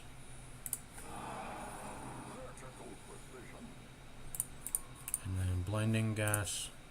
So when's the last time we did damage? This is how you do a stall. This is how you do stall. I think we did it on turn 2, so 3, 4, 5. Turn 5 is when we need to deal 2 attacks worth of damage. So this is how you stall. This is pro stalling strats. In fact, just to make sure that we didn't miss the stall, we're going to do 2 turns of damage now. So I'm going to play grenade the corpse, because corpses count. And then we're going to do a tracking shot on the corpse too, I guess. So 4, 5, 6. On turn 6 we have to deal damage. Because we did two turns of damage on turn 3. The next check is on turn 6. You can actually let turn 6 happen. You'll just get hit with a bunch of stress on everybody. But if you have copious amounts of stress, heal like with Jester, you can stall another turn. And if you're hurting for healing, that will be a worthy thing to do, right? So this is why stress healing and healing is so overpowered, because you can just it's never bad. It's never bad because the stall mechanics of this game are so powerful that you can just convert excess amounts of stress healing and healing into something that matters always. There's never a point where where having more and more stress heal and heal doesn't matter. Of course, you start having to make trade-offs between having a team that can deal damage, but as long as you're able to not go to death's door and you can get into the stall state and you have enough stall turns, you can just go all the way back up. Restore all your light, restore all your stress, restore all your HP. Yeah, stalling in this game is overpowered. So I'm going to full stress heal everybody here. I'm actually just going to kill this guy because he's going to be annoying. And when it comes to turn 7, well, we have to... Well, on turn 6, we can deal damage to the corpse, so anyways. Now we just start moving around. Just start moving around.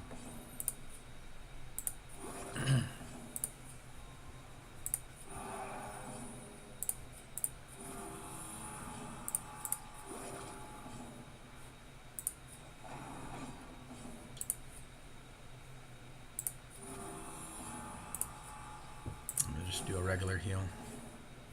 Oh, wait, I needed to get the light up. Whoops, whatever. Turn 6, so I gotta deal damage. This is turn 6. Boom. And since we have intimidation, very nice for stalling. Actually, if I wanna get a bunch of accuracy going into the next fight, and this is what's so good about stalling too. If you have things like Purge, if you spam Purge before the fight ends, you'll carry over like plus 15% accuracy going into the next fight. So actually, the way I want to finish off this guy is by spamming Purges at him. But if I were to want to continue this stall further, I would just spam Intimidate because it's such a low damage move, which makes that really nice. It also makes the enemy weaker, so by reducing their damage, so it makes your healing, it makes the healing go faster because they're doing less damage to you. But we're just gonna go ahead and spam Purges here. And look at that, we fully healed and stress healed at the end of this battle. I guess technically not. Let's do a little. I want to get you full. And I could end the fight here, but what's his speed? 5. Okay, I guess we'll just end it here. Yeah, look at that. Plus 5 accuracy for 2 rounds. So if I look at that, yeah. Ooh, that's a fat scout. And see, a good thing I didn't pop my torch going into that room, because I was able to get my light to full. I got my HP to full. I got my stress healing down to 0. The way stalling is just too OP in this game. That's all there is to say. And so look at this plus 2 accuracy. I don't think it'll actually carry over into this fight, but if I built up like 15 accuracy, it might carry over some of the accuracy into this fight. So at the end of the fight, you can do this with Man-at-Arms, with his prot, by defending over and over, but before the fight ends. You can carry over prot into the next fight if there's a next one nearby. In fact, we should, if we wanted to, we should walk into this, right? because we have the 5 accuracy and we can carry that over into this next fight. So you should do that if you have like these plus debuffs. What's another one? The Hellions heal. Her heal. You carry over a ton of accuracy and damage into the next fights. So spam your I think it's called adrenaline. Spam adrenaline at the end of fights. So you carry over your fat buffs, accuracy and damage buffs. It's really fat. Those Hellion buffs. Carry them over to the next fight. Carry over your Man-at-Arms defense into the next fight. All that prot, right? But I don't think I have anything else that does that. It's just Leper right now. How do runs count on the map when not in a battle for the buffs? It's per tile. And I don't know this exactly, but I think there's technically a hidden tile if you count moving on to the door. So this is 1. This is tile 1. This is tile 2. This is tile 3. And then tile 4 is it'll count down as you go onto the door. So let's just go ahead and pick that up. So like I said, I'm trying to get to the boss room, which is here. And it's always the farthest away room from the entry room. And like I said, south, east, or farthest away, if 2 rooms are farthest away, which is this room, 1, 2, 3, 4, 1, 2, 3, 4. It's the southmost, and if there was, let's say there was, what's a good example? If they're both the same equal distance, if there's both the southernmost rooms, then it's the one that's the most on the right. Yeah, I explained that earlier in the stream. Let's see, what does this do? Bone altar. I wiki game the curios. It's the most annoying thing ever, so I do that. It's whatever to me. I just want to see what the effects do. I mean, finding out what they do is probably supposed to be a fun thing. It's not really for me. Bone altar. It buffs you by 15% damage, 10 to accuracy, 5% crit, and cures status effects until the end of the. Well, until you camp. So who should I give this buff to, I wonder? Who deserves to have 15% damage, 10 accuracy, and 5% crit?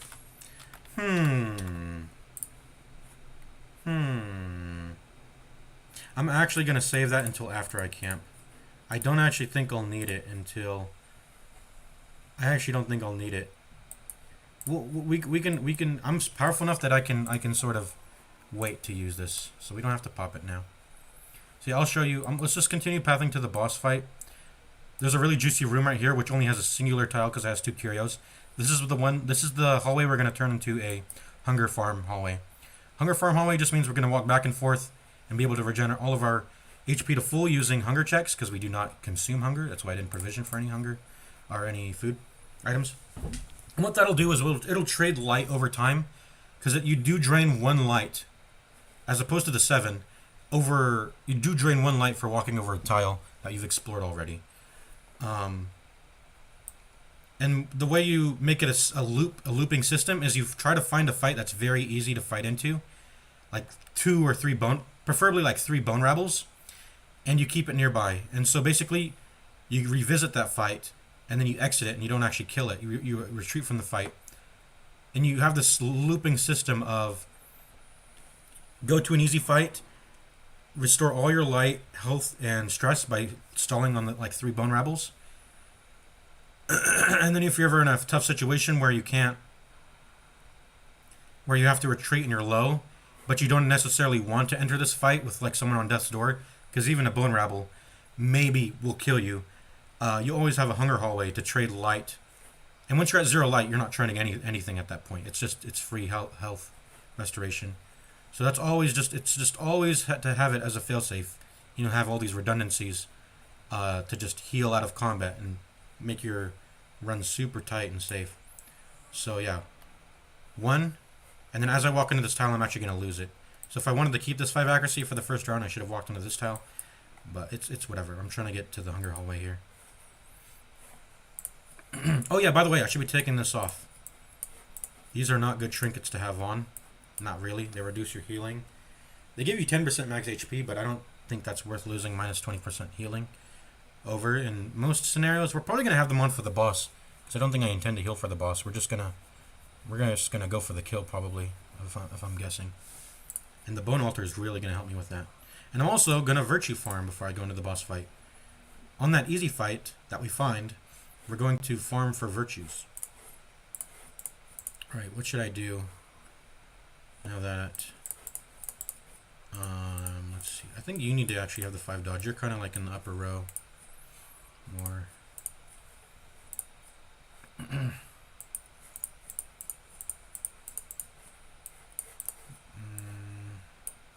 Maybe something like this. Actually.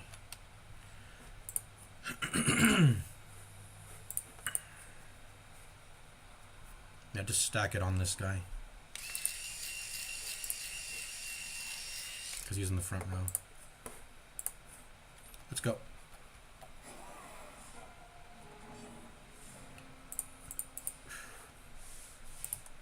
On Apprentice, these don't cause disease, but on higher difficulties, Veteran and Champion, they do. But they're not really a concern, so... If they did cause disease, these guys would have to go first. But since they don't... excuse me, I'll just kill this guy out of convenience. Because this guy is inconvenient. He's going to cause some stress, and then I'm going to have to heal that, and that's annoying. I'm going to Blinding Gas him so I don't shuffle him. Because I don't think I want him going in the first row, because I want to Holy Lance him. And then Holy Lance can hit first row.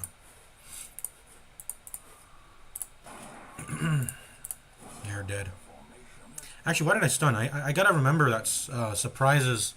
I don't have to worry about turn order when I'm surprising them. I always forget that. Alright, we're gonna restore our light, but let's just kill one of these first.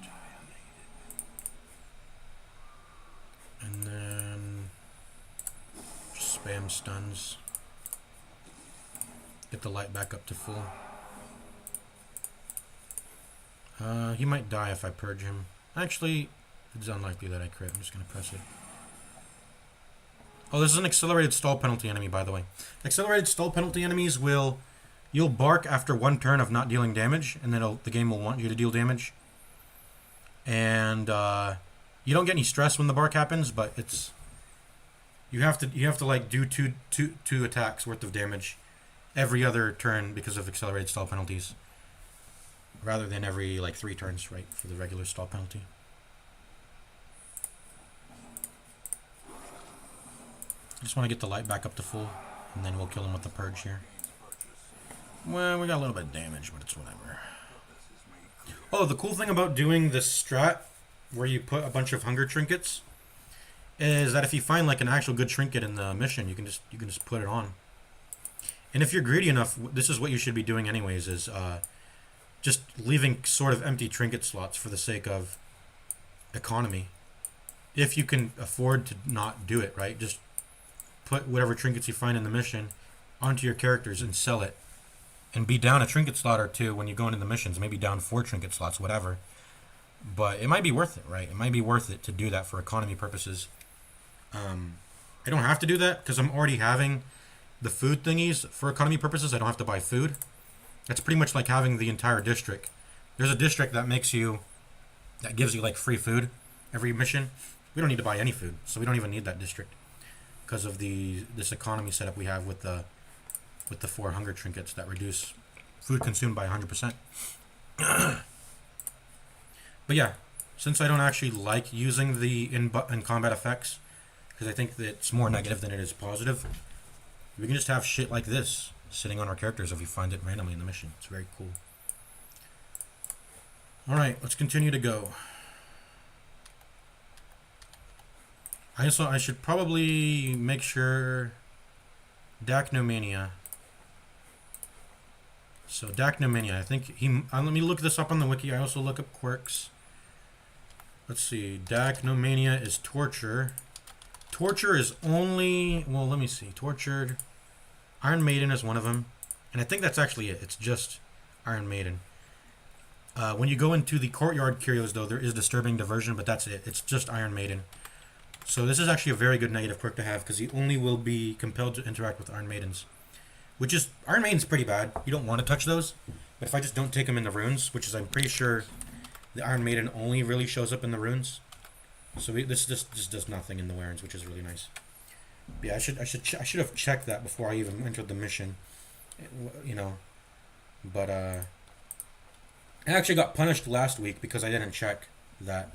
And my curious Vestal ended up interacting with the Shambler's Altar that I wanted to fight that week. And it felt really terrible, but it is what it is. Anyways, I leave them on the ground. We leave all the Curios on the ground and we go back to touch them later. Like I said, because we have infinite food healing, we can walk around the map as we please without incurring hunger penalties. We're not on a timer at all. We do drain light, but like I said, with stalling, we can keep that light meter constantly full.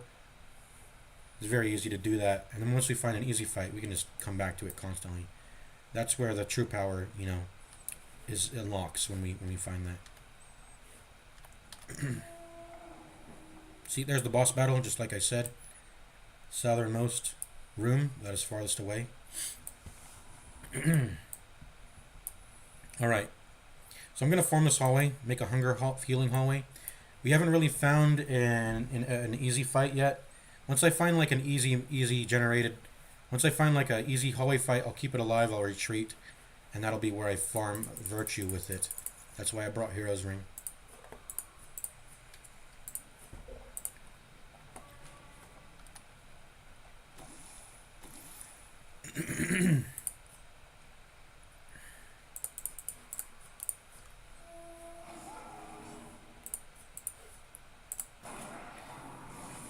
Oh no. I mean, we did the best we could. We went faster than the swine wretch. We had, I guess I could, you know what? Ancestor's Candle might have killed there. So maybe I'm getting punished for not bringing Ancestor's Candle. I'm getting punished for that. I should have brought Fortifying Garlic. I should have brought speed and damage. That's what I get. This wouldn't be here if I brought better trinkets, but I was being extremely safe by bringing fucking Recovery Charm Sunclip. I'm being way too safe. But we're chilling. We're going to cure that when we camp. So that's why I didn't touch the Bone Altar. I was like, maybe I might camp before I want to touch that Bone Altar. And, maybe a disease happens. It happened. We got hemophilia. Can bleed... I don't think any bleed attacks can really hit us in rank 4, though. This Butcher Cut can't go to rank 4, can it? So nothing can even really hit me either way. Alright. Let's, blinding gas, I guess. Let's, highlights. Make sure that thing dies.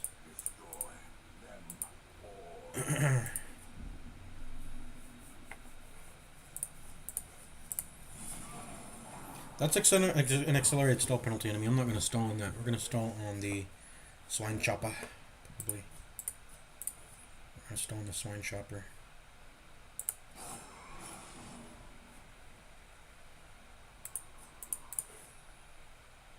That's a lot of blight resist.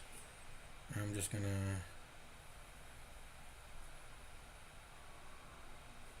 strong shuffle you.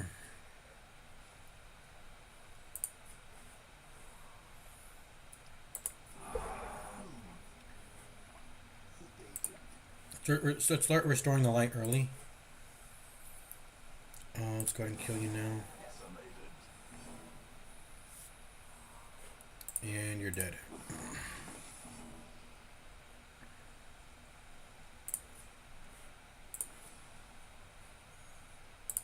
Okay, turn 4, 5, 6. Turn 6 is when we need to deal damage. But now we're in stall mode. We are in stall mode. Wait, what? Did I press Inspiring Cry or did I press Battle Heal? Wait, how did that heal 8?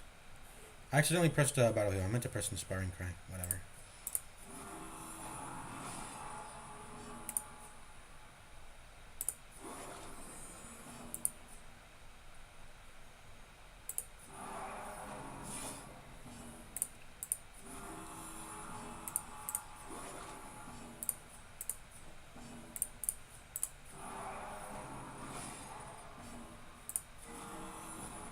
Look how fat that heal is. 24. Oh my goodness.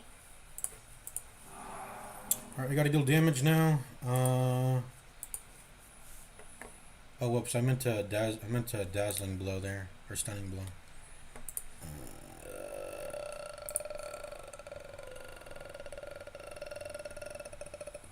I don't want a duelist advanced. We'll just open vein. And then we'll intimidate. 7, 8, 9. Turn 9 is when we gotta do some stuff now. Now the light is full. Now I just want to get my HP to full. Stalling very, very OP. OP, OP.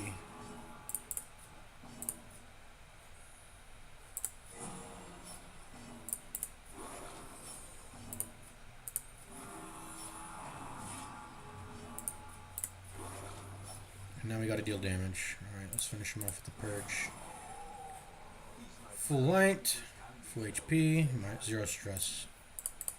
All because we stalled. Sacrificial stone.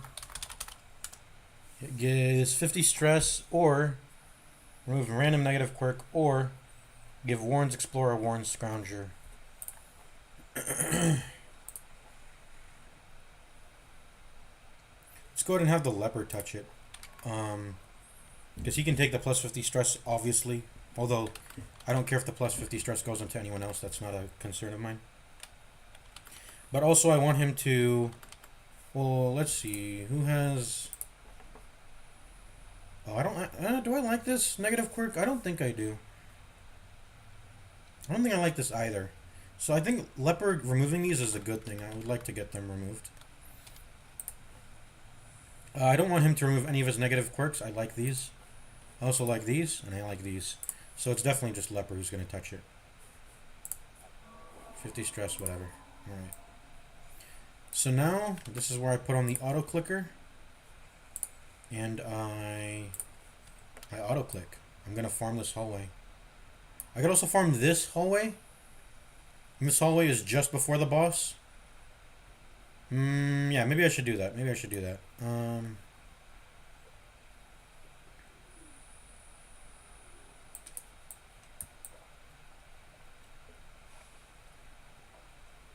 Because if I make this my hunger hallway, in order to have a safe path towards it from the boss fight, I have to clear out this hallway.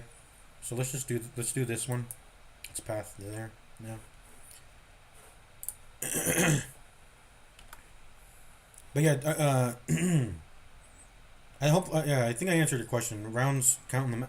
It's per walking on a tile. So this will have -1 to the status.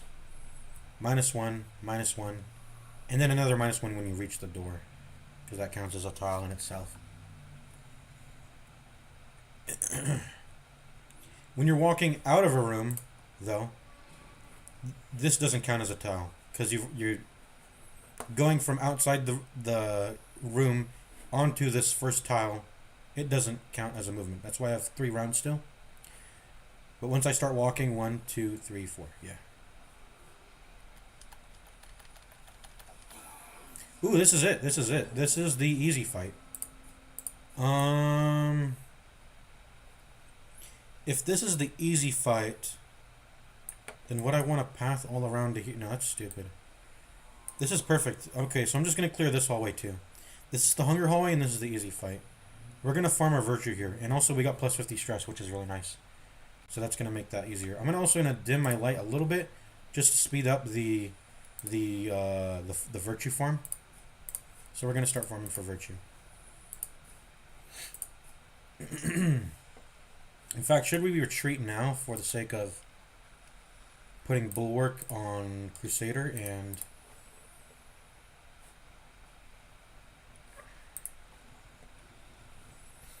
Yeah, sure. Yeah, sure. Let's just retreat now. Well, I actually don't want to do that, because if I walk back out onto the hallway, because I think when you retreat, it puts you back in the room, right? I still don't know why I don't remember this, but when you retreat, you go all the way back to the room you came from, right? You don't just go outside on the tile.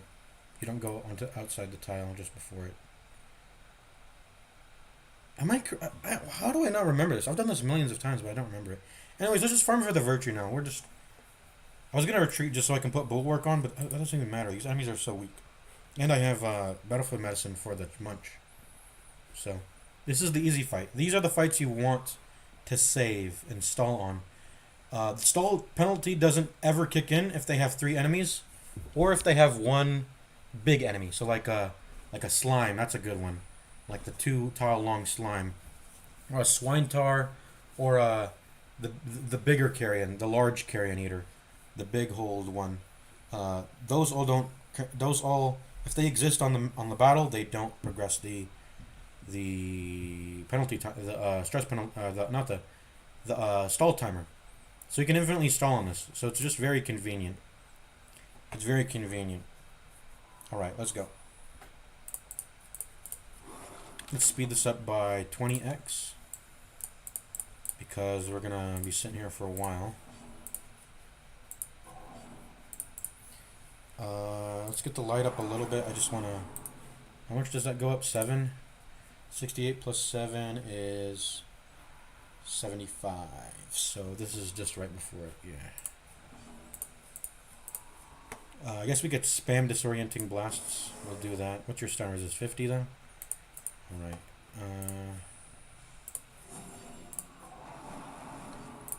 You don't really have anything to do. You just move around, I guess.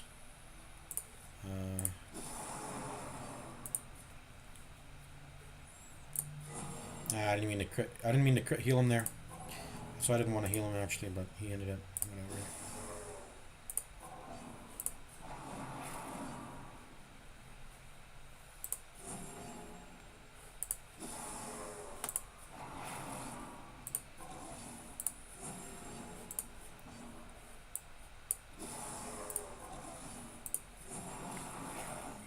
There we go, stalwart. That's not really a good virtue. I think stalwart just reduces your own stress by minus 15, which it's really bad on the leper. I don't need that obviously. But if I look up virtues here, stalwart, yeah, minus 25% chance to reduce your hero's own stress by 15. You get 15% prot, 8% death blow resist. So the passive prots, you know, that's appreciated, but it's once again just not needed on the leper at all. But I'll take it. I'm not gonna fucking sit here and farm all day. You also get plus 20% to all your resistances. That's a huge thing. Or 25. That's a massive thing. Plus 25% to all your resistances. You get. Well, I'm only getting 8 because I'm stalwart, so my death blow resist only went up by 8 because of that. But yeah, for all your other resistances, they all go up by 25 when you're virtued. Getting a virtue at all is a good thing. And the next time you hit 100 stress, you won't stress. That's a good thing. And then when you hit 200 stress, it'll all reset. And that's a Color of Madness change. Anyways, it's time to exit here. Let's go ahead and get the light back up to full. Let's go ahead and get our stress healed back up.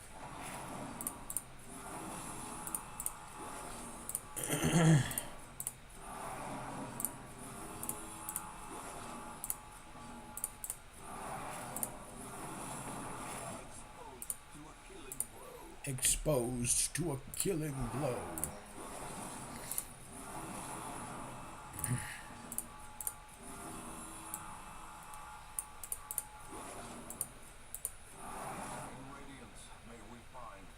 In radiance, may we find victory. He actually has a ton of dodge. I should probably put him up in the front. Because he has, look at that, 32 dodge. That's a lot. That is a lot.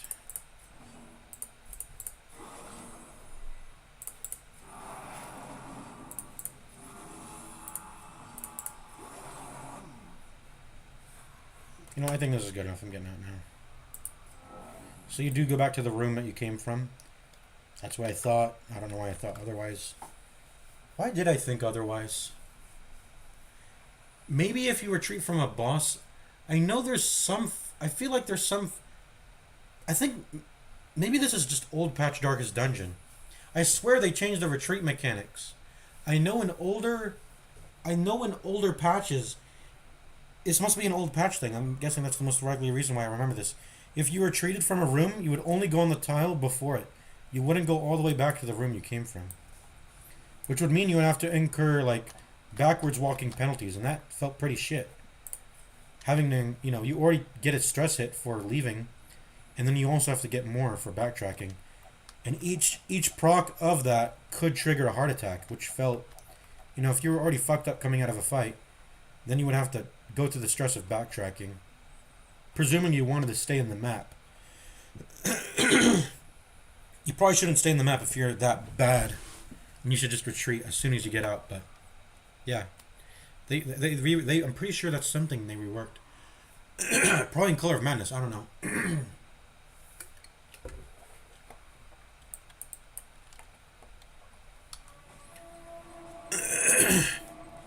Now we're just gonna farm this one tile hallway, and we're gonna make a hunger hallway out of that. And the setup for the entire mission will be complete, and I'll be very overpowered. Hunger hallway, easy fight. If I wanted to, I could also have a...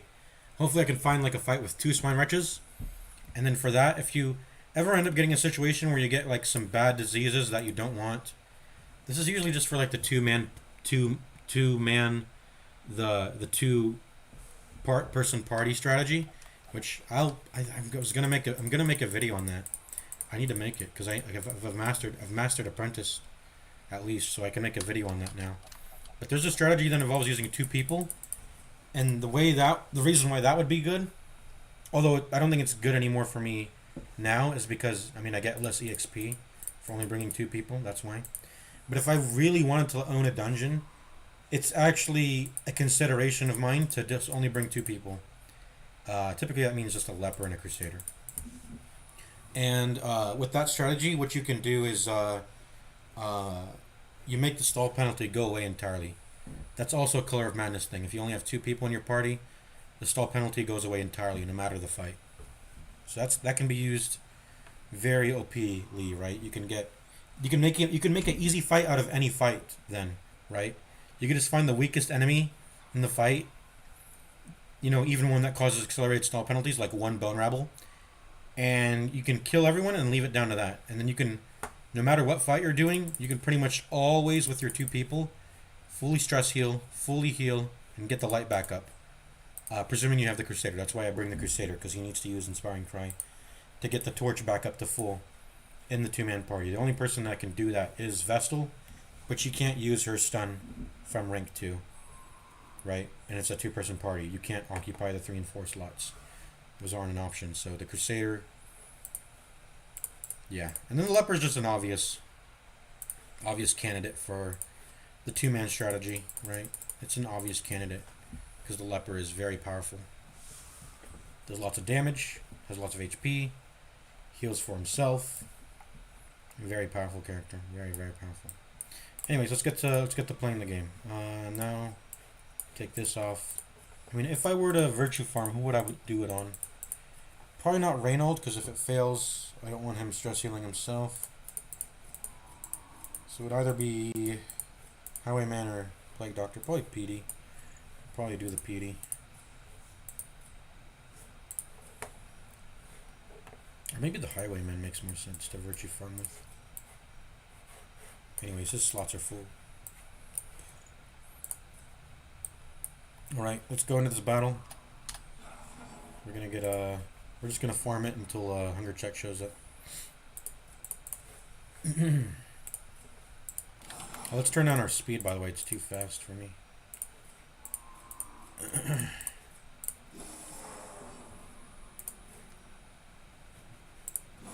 Dead.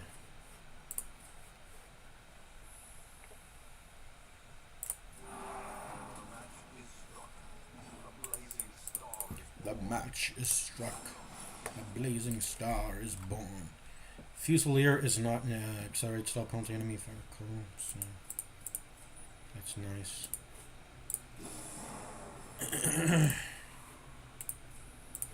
Chop.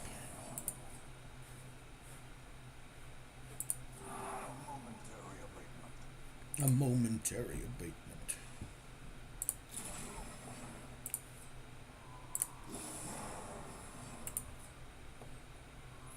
So turn 6 is when we need to deal the damage again. Turn 6, intimidate. Turn 6, turn 6.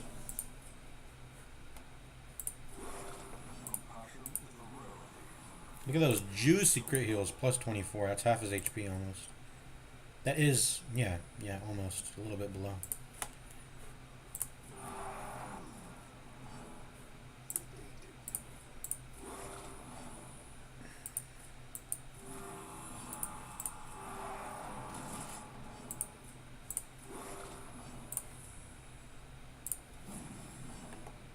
Nice. See, that's the nice thing about the enemy dodging or you missing, is it still counts towards the stall.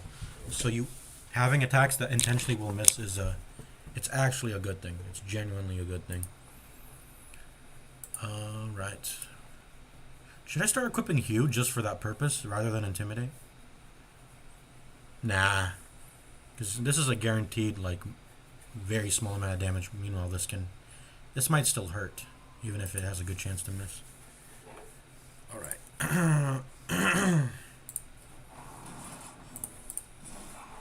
Ooh, just on the edge there.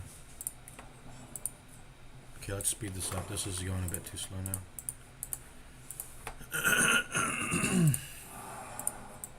Turn 9 is when we gotta deal damage.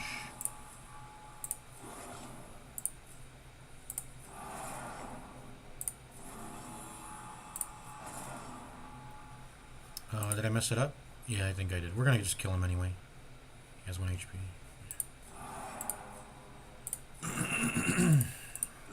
There we go. +5 accuracy.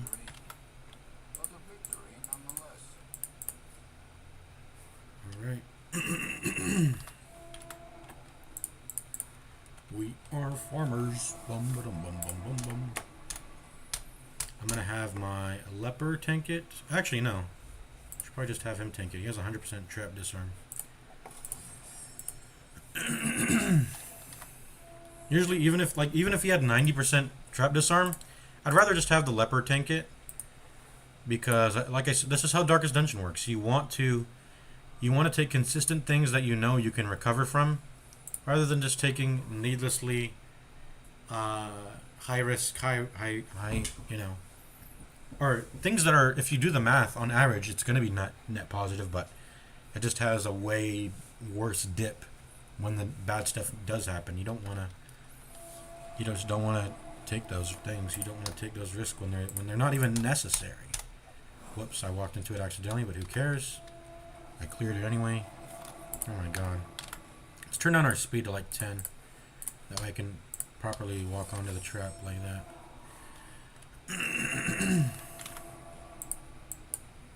Let's put the speed back up now. Okay.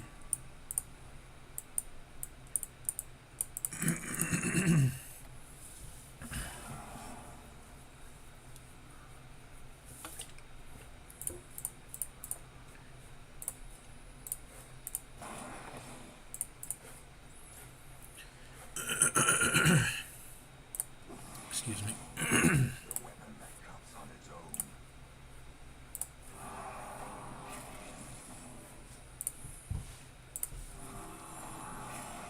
Ouch.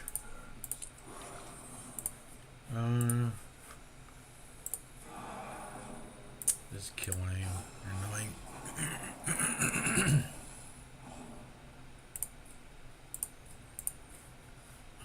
Start purging, I guess. Get some accuracy if it matters.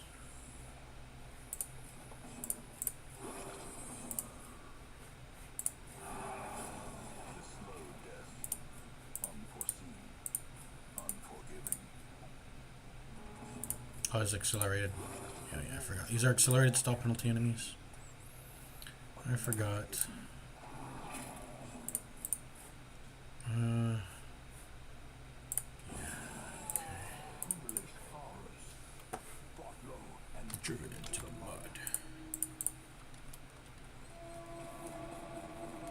Brought low and driven into the mud. Ooh, the collector. There we go. Hey. So this is why I have the... Why can't I use it, by the way? Oh, I can't use it on the first slot. This is why I have the... This is why I have the Highwayman with Duelist Advance on. But we're actually not going to fight him right now. I don't think we're really prepared for that, really. I think I would want to change up my skills. Can I fight him with these skills? That's the question. I can't even stun rank 1. I need wait, yeah, I can't even stun rank 1. So I would prefer to have the... I mean, I could, What I could do is I could just move back, but then I'm wasting a turn not dealing damage. And so, I'd rather just retreat. I mean, I can full heal the stress. It's all chill with me. Let's retreat. But that is the collector fight. That's very nice. I'm ready to fight him. I want withstand. The nice thing about withstand is that you can. So how do I want to do this fight? I want purge. I want withstand. I want solemnity, and then I want intimidate. I think that's the setup. We can purge until we can get the collector into an ideal position, and then once he's in prime position to take damage. I mean, I could have honestly just beat him there. The Plague Doctor is so amazing at killing the collector that I probably didn't even need to retreat there. But I'm just doing it for safety. You know, I could fight the fight with a stronger setup, and there's no downside to leaving. There's no downside to leaving really at all. So I'm willing to just leave. Yeah, that collector is on that tile. Alright, so look at that healing armlet too. Yeah, but I definitely want him to have withstand. I want him to tank. The highwaymen, the collected highwaymen have a higher target priority on marked enemies. So I want to mark myself. I have increased bleed resist with my virtue. I'm also going to have a lot more with withstand. And if their actual damages end up critting me, it's chill. I have solemnity with Hippocratic and healing armlet. I mean, the amount of healing I have is insane. Plus 40% healing. The leper cannot die in this fight, ever. He can probably solo it. Honestly, he could probably solo it. This leper. He could solo this collector fight with how strong he is. Especially if I were to go touch the bone altar right now. Which it is still sitting there. Ooh, something I have to worry about though is hemophilia on PD. I might actually want to just rest for the sake of keeping the PD safe. I mean, she's always going to bleed then, right? She's always going to bleed. And that's no bueno. So this might be a time to camp just for the sake of the collector fight. I'm not even worried about the boss. Maybe I should camp for buffs against the boss. But maybe I'll just camp here to get rid of the hemophilia disease, you know? Before I go into the collector fight. And in fact, I mean, how many let's see how many, what's our camp going to look like? So this doesn't matter, this all doesn't matter. Clean guns matters. So for 4 battles, I guess I can knock out both the collector and the boss with this one camp, now that he's appeared. How exactly do I access... Wait, what was I going to say? No, I think we're good. Let's see. Bandit sense. The plus 20% to surprise matters, so I'll probably pop that if there's nothing else that's good. Zealous speech is whatever. Stress heals they're just ignorable. So leeches, 10 accuracy seems pretty good, I think. But definitely leeches. Probably zealous vigil. I mean, just want to prevent the nighttime ambush. And then, well, bandit sense does that, and it gives plus 20. So I should okay. That's easy. Clean guns, bandit sense. That's 8. And the last 3 are leeches. And then I have 1 time remaining, but I don't think there's any. I think the antiquarian is the only one that has the 1 time cost camp skill, right? And that's the one that produces a trinket. Oh, I just let the mask down. But I'm just not gonna pop that. There's no reason to do that. It's pointless. Let down the mask is pointless. Alright, I guess we're camping. So where should we pop the camp? Where should we pop the camp?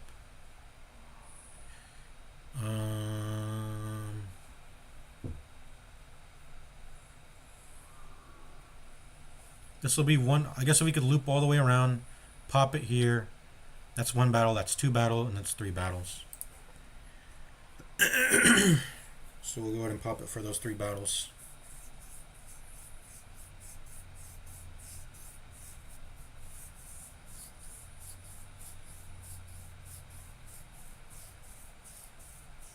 And then before we pop it, we'll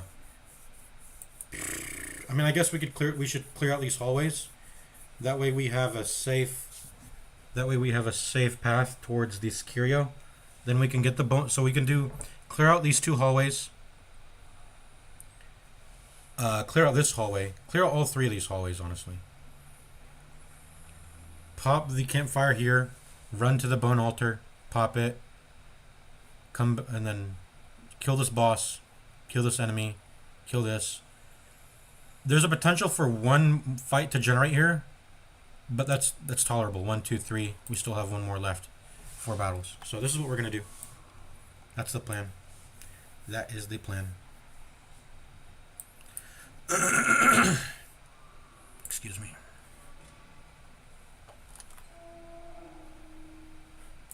Here's the bone altar. I'm gonna ignore it for now because it lasts until camp. So I want to pop it after I've already camped. And we're not camping just yet.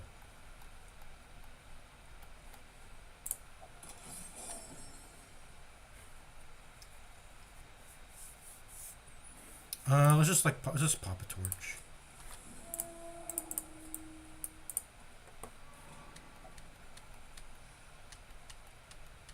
Okay, room battle. Let's go. Let's not. Okay, so we need chop still, purge. Yeah, there you go. Should we even be, with how powerful our leper is, should we even have chop? I don't think so, actually.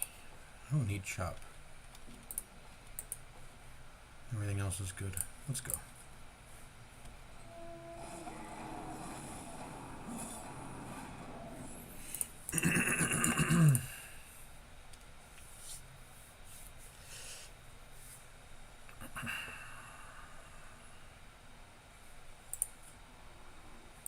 What's my disease resist? 45. 30, 30, 50. I'm just going to press withstand anyway. I'm just going to press withstand. Try to absorb some swine wretch vomits because he has a higher chance to target marked enemies. So I'll be absorbing that, I think. No, I shouldn't though, because I think I should just let the swine wretch shoot. What actually is the swine wretch's accuracy? I think it's actually pretty low. It's like 82.5%, I believe. The swine wretch's accuracy is pretty low, actually. Or was it high? I don't remember. Let's just do damage. Let's just do some damage.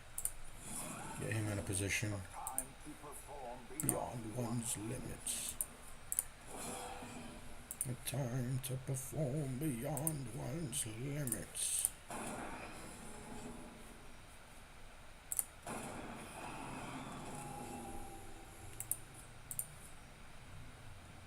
I don't want this thing critting me. I'm just gonna... Well, no, I want this thing to stay in the back, don't I? It doesn't use butcher cut if it's in the back.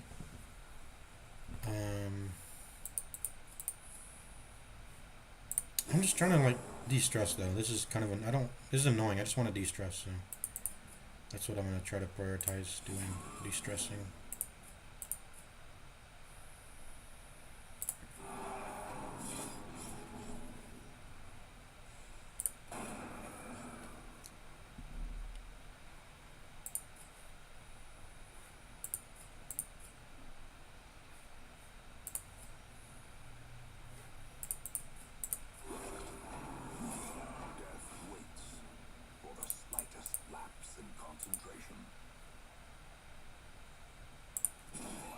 Turn 6 is when we gotta deal damage.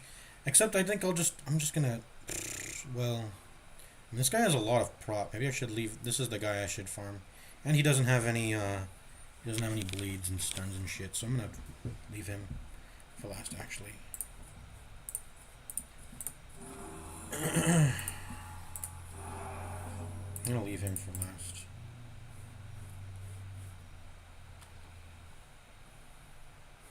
When did I kill this thing? I think I need to damage it on turn 5. The corpse. That way we can get an extended stall. Why am I healing leper? The leper doesn't need heals. No, whatever. Let's see.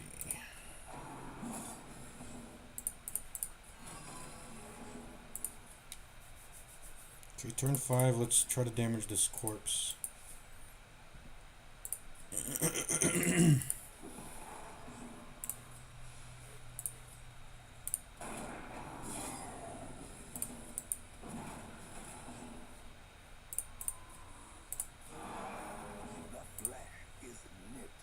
The flash is knit. So turn 8 is when we gotta deal damage.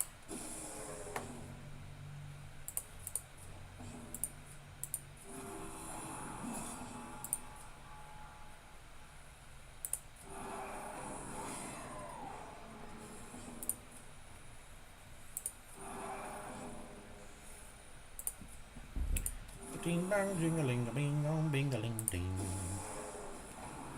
Ding dong, ding dong, bing bing bing. I'm gonna put some music on now.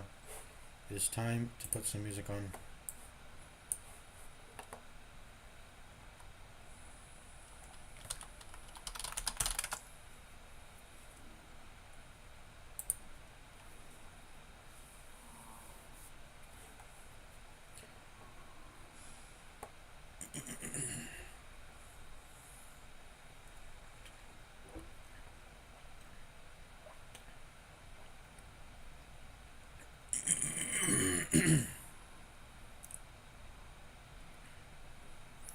What music should I put on?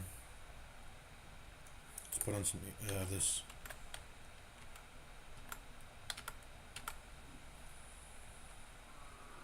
Yeah, it seems like a good lineup of songs.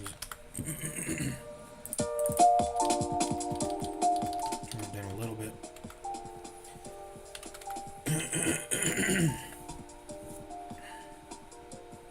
Were we supposed to do the damage again? 6, 7, 8. I think it was turn 8 we gotta deal damage. Yeah.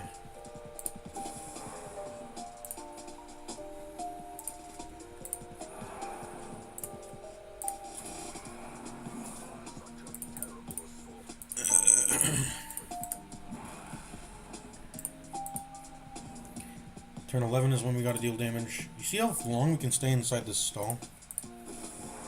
Stunning is actually better than healing, actually. See, this is why it's annoying to just have one Crusader as your stress healer. I know he only has to handle 3 people, including himself, but, like, it's still annoying, you know. The leper handles himself, though, especially with his stalwart.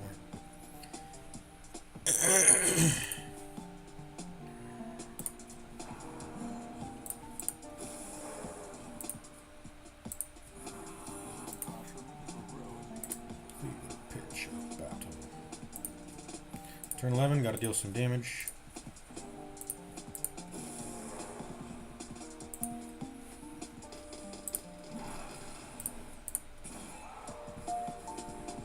Turn 14, gotta deal some damage.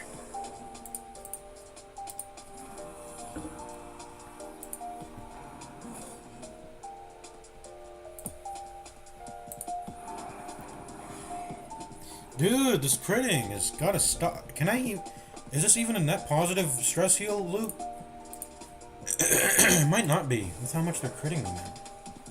I'm gonna kill the swine shopper eventually. The issue is if I kill... Well, yeah, I should kill it. The thing about having 2 people up is that you can spam disorienting blast, but it doesn't seem to be working. They keep fucking critting me still.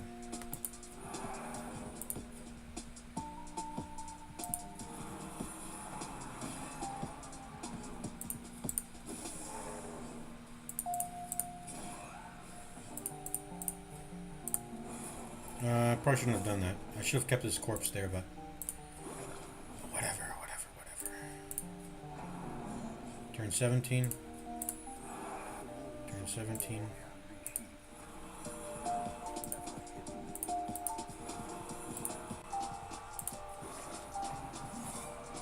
I know that guy's supposed to be critting. That makes sense, but... Everyone else, though. By everyone, I mean just the swine chopper. Right, turn 20. Turn 20.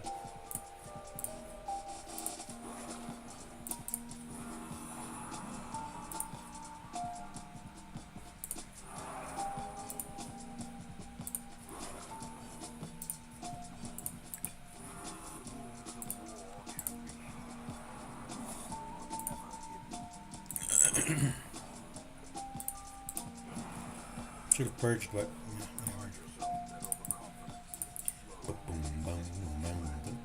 unlock strongbox. I'm just ignoring that for now. Just gonna make sure this tile gets explored.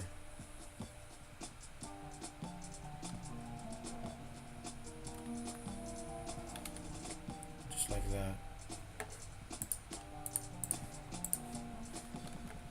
And then we're gonna, this is a bit annoying, but we're gonna just do this. There we go. Perfect.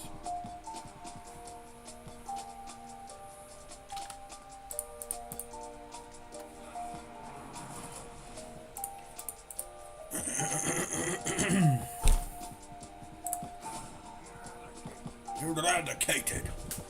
Eradicated. What's there now?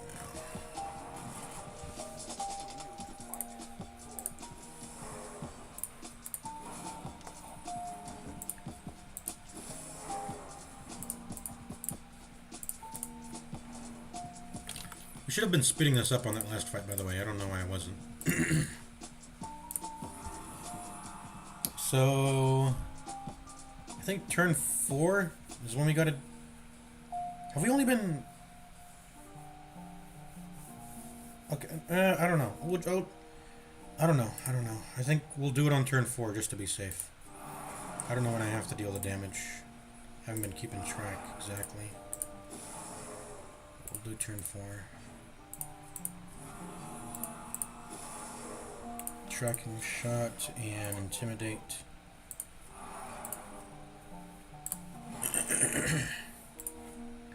Okay. Turn 7 is when we gotta deal the damage.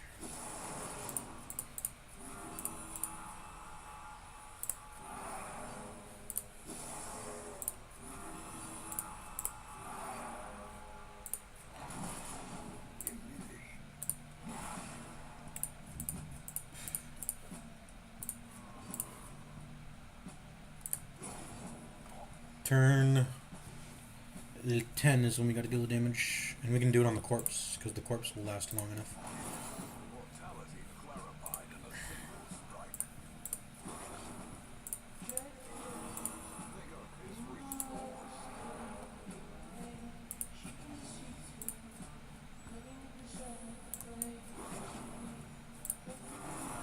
The corpse should be there on turn 10, right? I'm pretty sure that, yeah, it is. Okay, there we go. So let's kill it.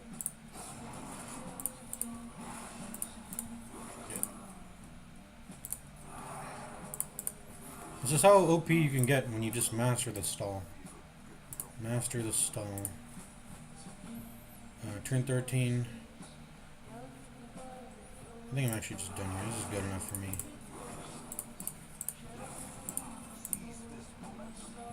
Start throwing away this garbage.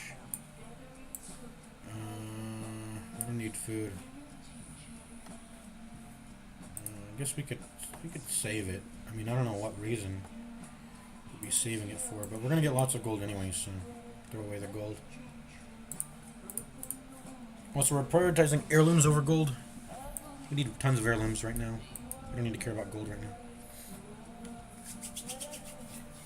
Alright, so we're going to camp here. That means clearing out. I mean, we could risk camping and then losing one of our buffs to a random fight generating as we walk back and forth to the Bold Officer. Back to here, but I don't want to risk that, so let's not risk that. Oops.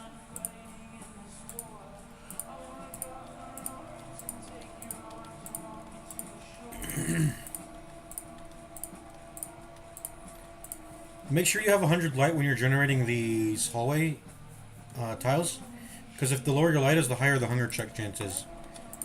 And that can be a good thing. That can actually be a good thing for your first, if you're just trying to get that first hallway hunger check filled up with hunger. But the point of hallway farming is to generate fights. So if you want the fights, keep your light high. The net EV, the net returns on that. I know you get better loot when you finish a fight at low torch, but the net EV of it is just that increase your chance of generating fights. Do them at high light, end them at high light.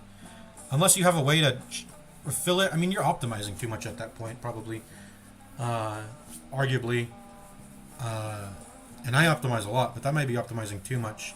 Having to end a fight at 0 light, go all the way back to your easy fight, which is this fight here. That's the easy fight.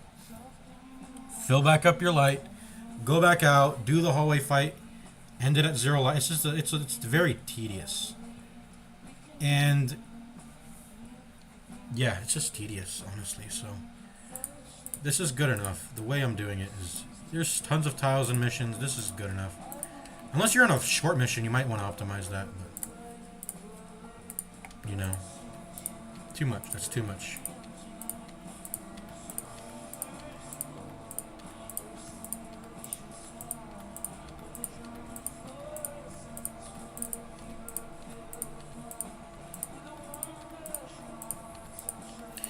After about like after 30, my rule is 30. After 30 entries and exits, roughly, you can tell that tile is clear, so that's clear.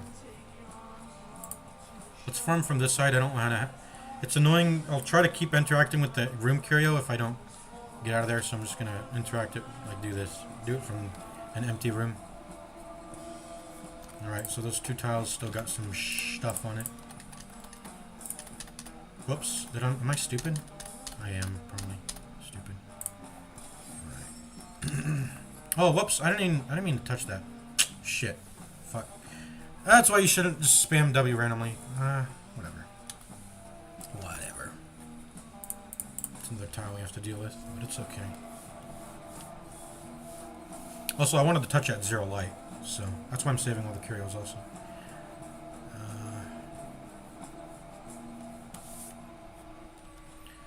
I wanna take my arms, baby barms, and baby simulation swarm. Little Andy, soft and new. I don't like the slowed and reverb version of that. That was bad. Death Wish by Aki Aura.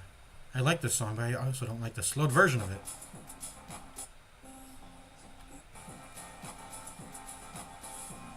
It's alright, but it's give me the original. This sounds good slowed though. This sounds pretty solid when it's slowed. And reverb. They always gotta add that reverb. I can't even hear the reverb. Does it have reverb? Okay, it does. It does. Yeah, it does. Alright, let's continue. Oopsie daisy. Don't press W randomly when you're retreating. You don't want to touch curios. You don't want to accidentally touch those, right? Just want to explore that tile, so I have a. Actually, I should be farming this tile. There we go. Yeah, because we want to path back towards the. We want to path back towards the easy fight here. If things go wrong, so we want to have that set up right.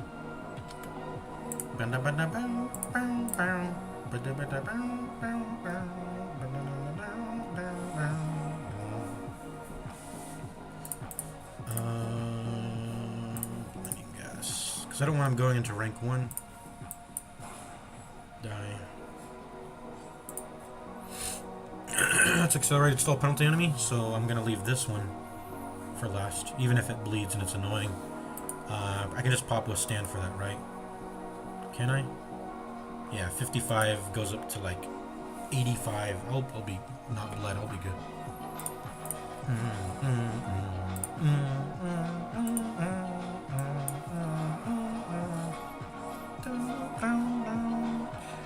We gotta do 1, 2. We actually have to deal damage on turn 3 because we didn't actually do 2 damaging moves on turn 1. We only did that 1 pistol shot and we critted, so. Yeah.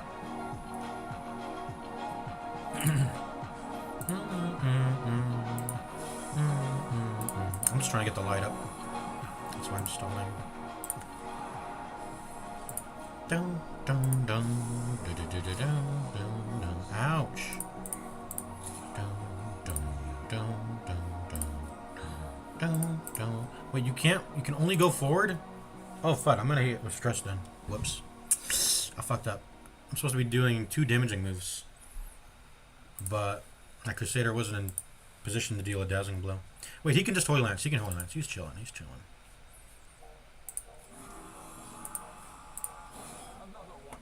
I didn't want to kill him, but whatever.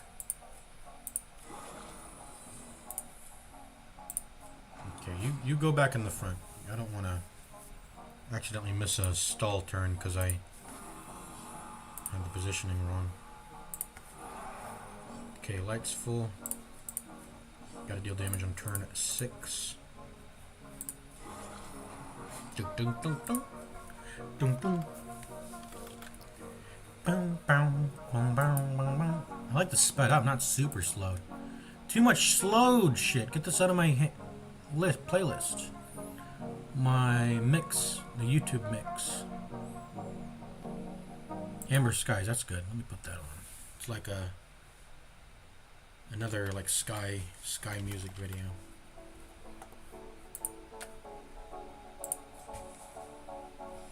I think the stress is good. Let's just end it here. Let me get in position to purge actually. Build up some purge.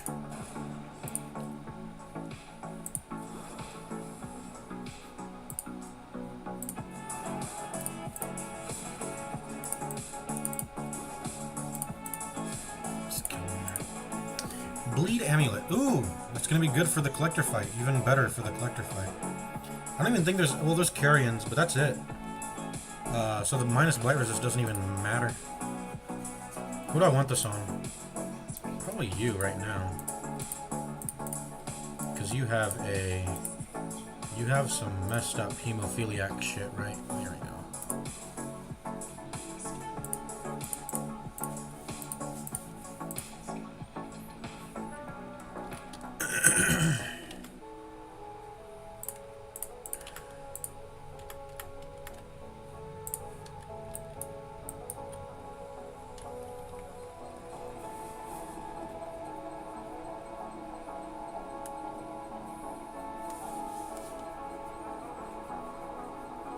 Okay, I think that tile's empty.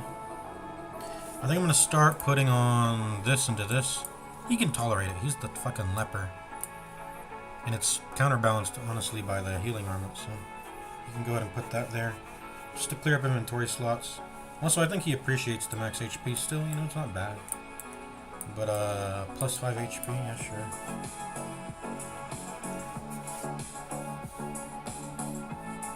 We'll do it when it's needed, though. Okay, also, bleed skill chance. We should put that on.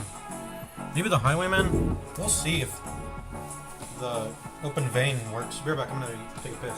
Let's see if the open vein works with the boss.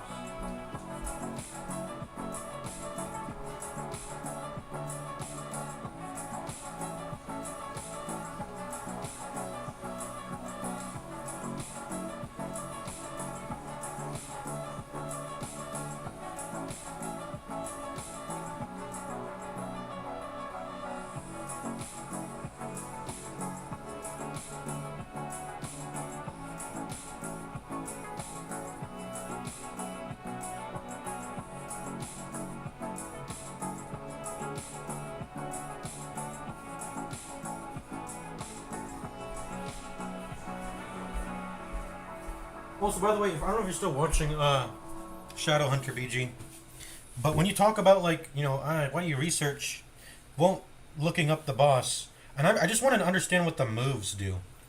I'm not trying to look up a bunch of guides and shit. I know how to, whatever. I don't need people to do that for me. I'm already good at the game. My thing is, I just want to know what the moves do, right? And I don't think that's going to ruin anything for me. And my evidence for that is you go play Darkest Dungeon 2. They have that. That's in the game. If you right click on an enemy, it opens up their moves and it shows a list of their moves, what tiles it can target, what it does, right? Like, so that info log, you know, if you haven't seen the enemy use its move yet on that save file, it won't. It'll put question marks. But the first time it's used and you see it at all, it gets logged, and so I just want to be able to see that, right? I don't think that's a crazy thing to want to know, and that's all I'm doing when I said I was gonna look it up. But I'm so powerful that I'm not even gonna do it. I'm not even gonna do that. So whatever, you know. I'm powerful.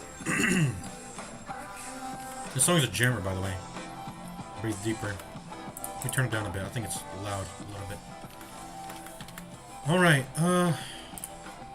So I'm going to actually end the stream soon. I think I'm going to stream for quite a while. Not yet, though. I will end it after I kill the boss and I kill the collector. And then I'm going to end it. And then we'll go ahead and wrap up and do the rest of the mission at a later stream. But that's what I'm going to do.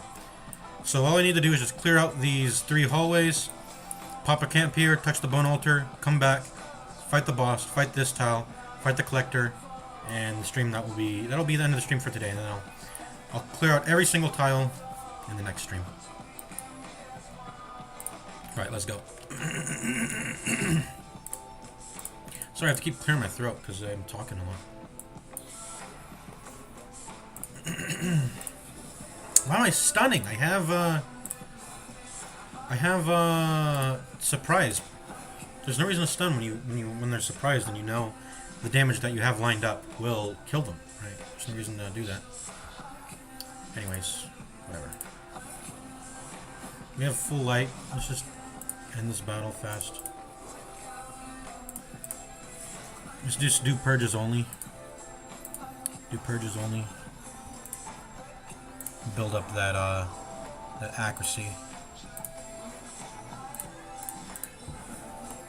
See, plus 15 accuracy. There's a lot of nearby battles, so building up this accuracy will matter. In fact, I think 3 is the max, so I can just kill it normally here. You know what? Let's just put this on. So I got 15 accuracy. Go into the fight with 10 accuracy. Or actually, I keep the 15. I thought it would go down by 1 round, but it didn't. Why is that, huh? Oh, isn't the... okay, so I guess there's a different priority for... Because I know the light meter went down by 1 when I entered this fight, right? But it looks like... So, you says, how do rounds count in the map when not in battle for the buffs? I guess when you're walking onto a tile, it doesn't tick down. I should have 10 accuracy right now, but I think because it's a priority thing. If you enter a battle, it'll keep it juggled, the status effect. But the light meter did decrement by 1 as I walked onto the tile, but the status effect didn't. And that's also why I probably have this plus 10 stress on here, right? For 1 round still. That didn't decrement either. So, yeah, cool. It's cool stuff to know.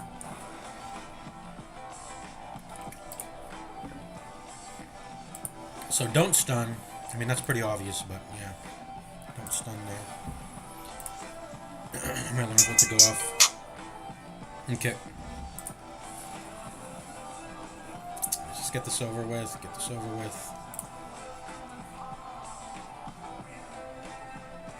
I'll just let him heal up himself, actually.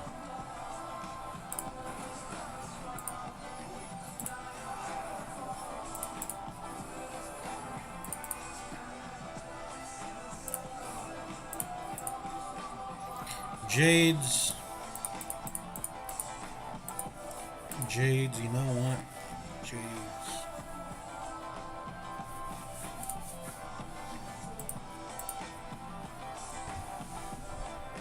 Let's start organizing our inventory. So this is stuff we want to get rid of eventually. This is stuff we want to get rid of eventually. And then to the right of the campfire, what is stuff we're keeping? We might not keep this gold, honestly.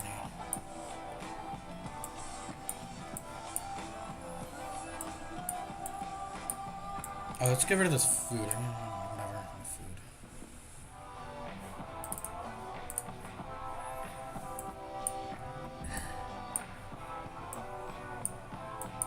Something like that.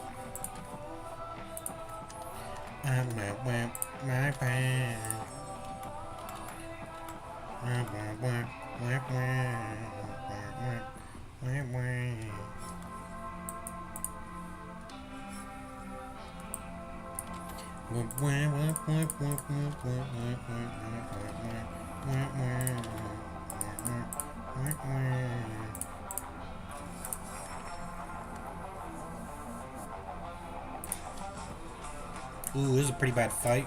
This is not a good fight. Lots of disease. Good thing I surprised him, though. Oof, this is where I regret having purged there, but yeah, I killed him still, because he has a lot of damage. I get to carry over that accuracy. boom, into this fight. This is also an easy fight. Is this more convenient of an easy fight than the... I think it is. It's more conveniently placed than the... Well, this is... I mean, this tile is already... It's... I don't want to have to go to the trouble of relocating the easy fights. I'll just keep this... I'll just keep that one. Yeah, I'll just keep this one. It's already done. I don't need to get, like, too fancy. Also, this... I guess we could camp... We could actually... No, we can't... yeah. I guess we could, camp here. Okay. I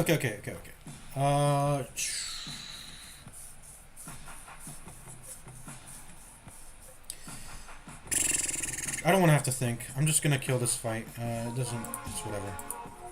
I don't want to have to think, man. I don't want to have to think.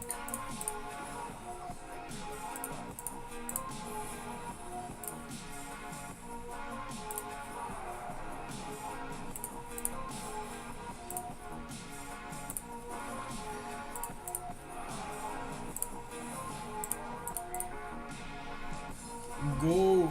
I like gold.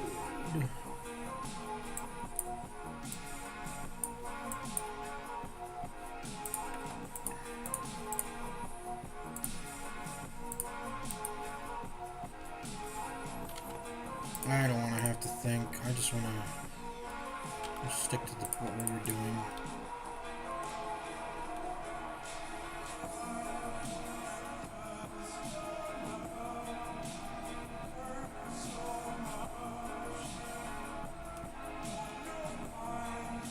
Okay, I think the hallway's done. Let's do this one now. Ooh, webbers. Webbers.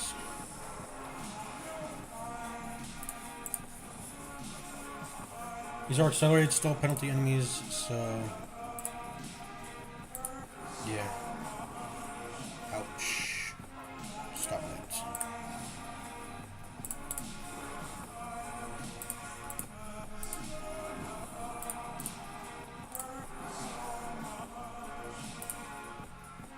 Just die. Emerald. Sure. And the portrait.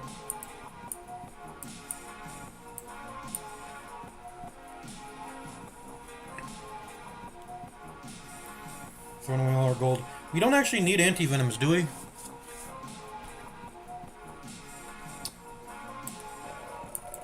We just put this here like that, then. Well, anti-venoms can be used for heirloom chest. I haven't explored every tile just yet.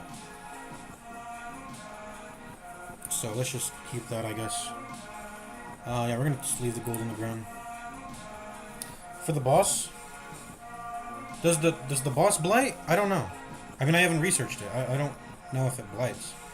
But sure, I mean, whatever. We can get more gold. Just leave the gold on the ground. Anyways. Oof. See, look at that. I don't have any food. This is our first hunger check of the place. But eat 0 food, regain 5% HP. Ooh, look at that.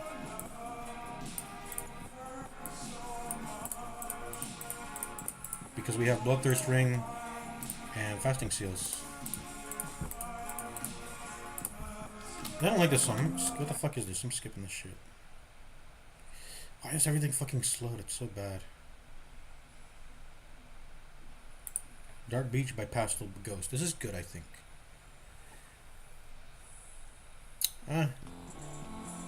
It's whatever, actually. I'm just gonna put on Aphix Twin again.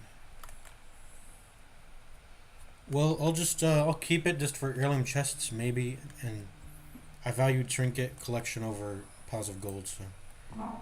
And we have limit slots anyway, so.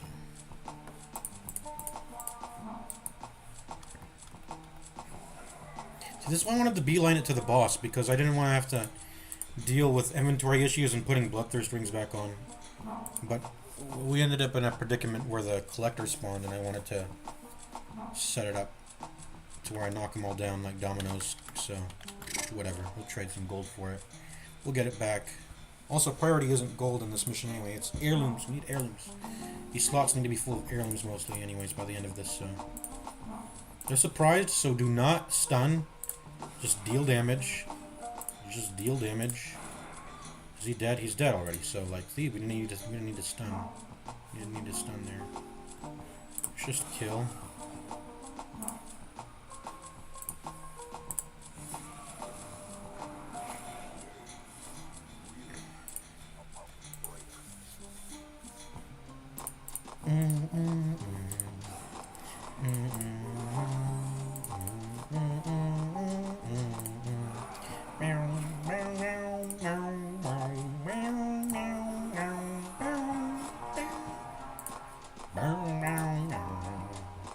When you're finishing off an enemy, use your highest crit mod attack so that you may stress heal. I didn't, but you know, it might have worked.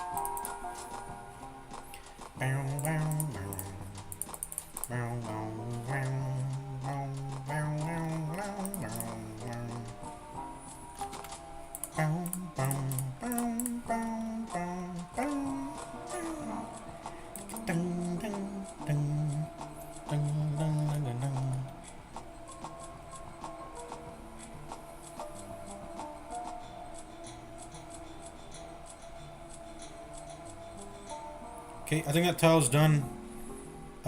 We made sure that tile was finished, right? Oh, oops.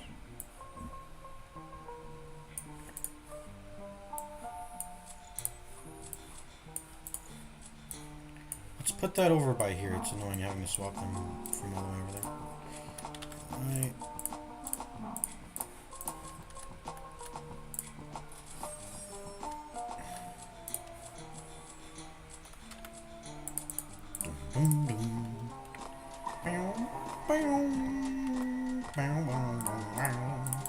Just this last one tile and then we're good. Oh, I keep forgetting I have to do this every time.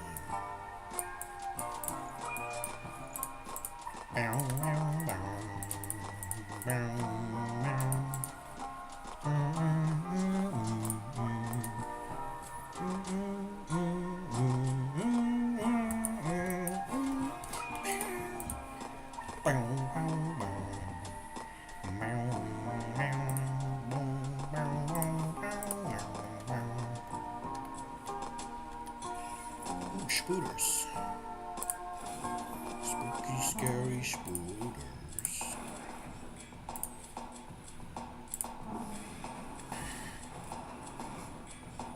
Oof.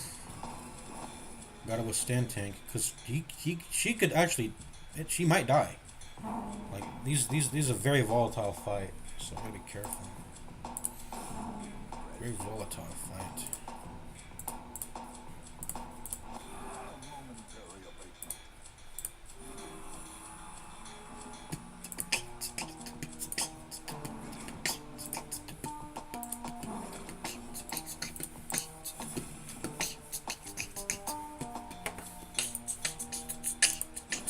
I think I should have used tracking shot. Well, it was in rank 1, I can't use tracking shot then. Alright.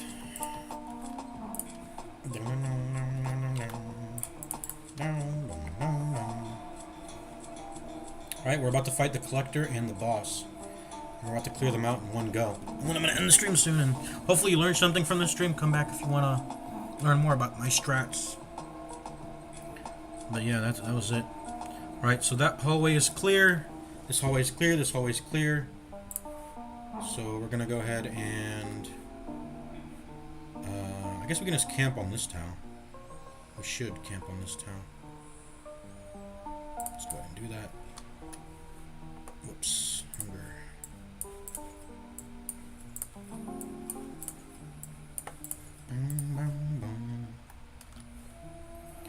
Alright, camp.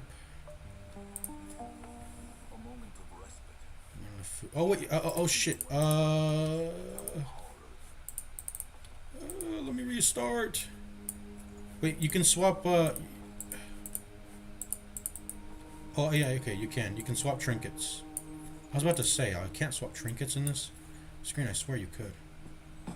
There we go. We can feast for 0 food. Look at that. Boom. Not that it matters, because we already have a way to, you know, we have a setup to where that just doesn't matter, but yeah. So, clean guns, bandit sense, and leeches. Ooh, can't use it on myself? Brother, what?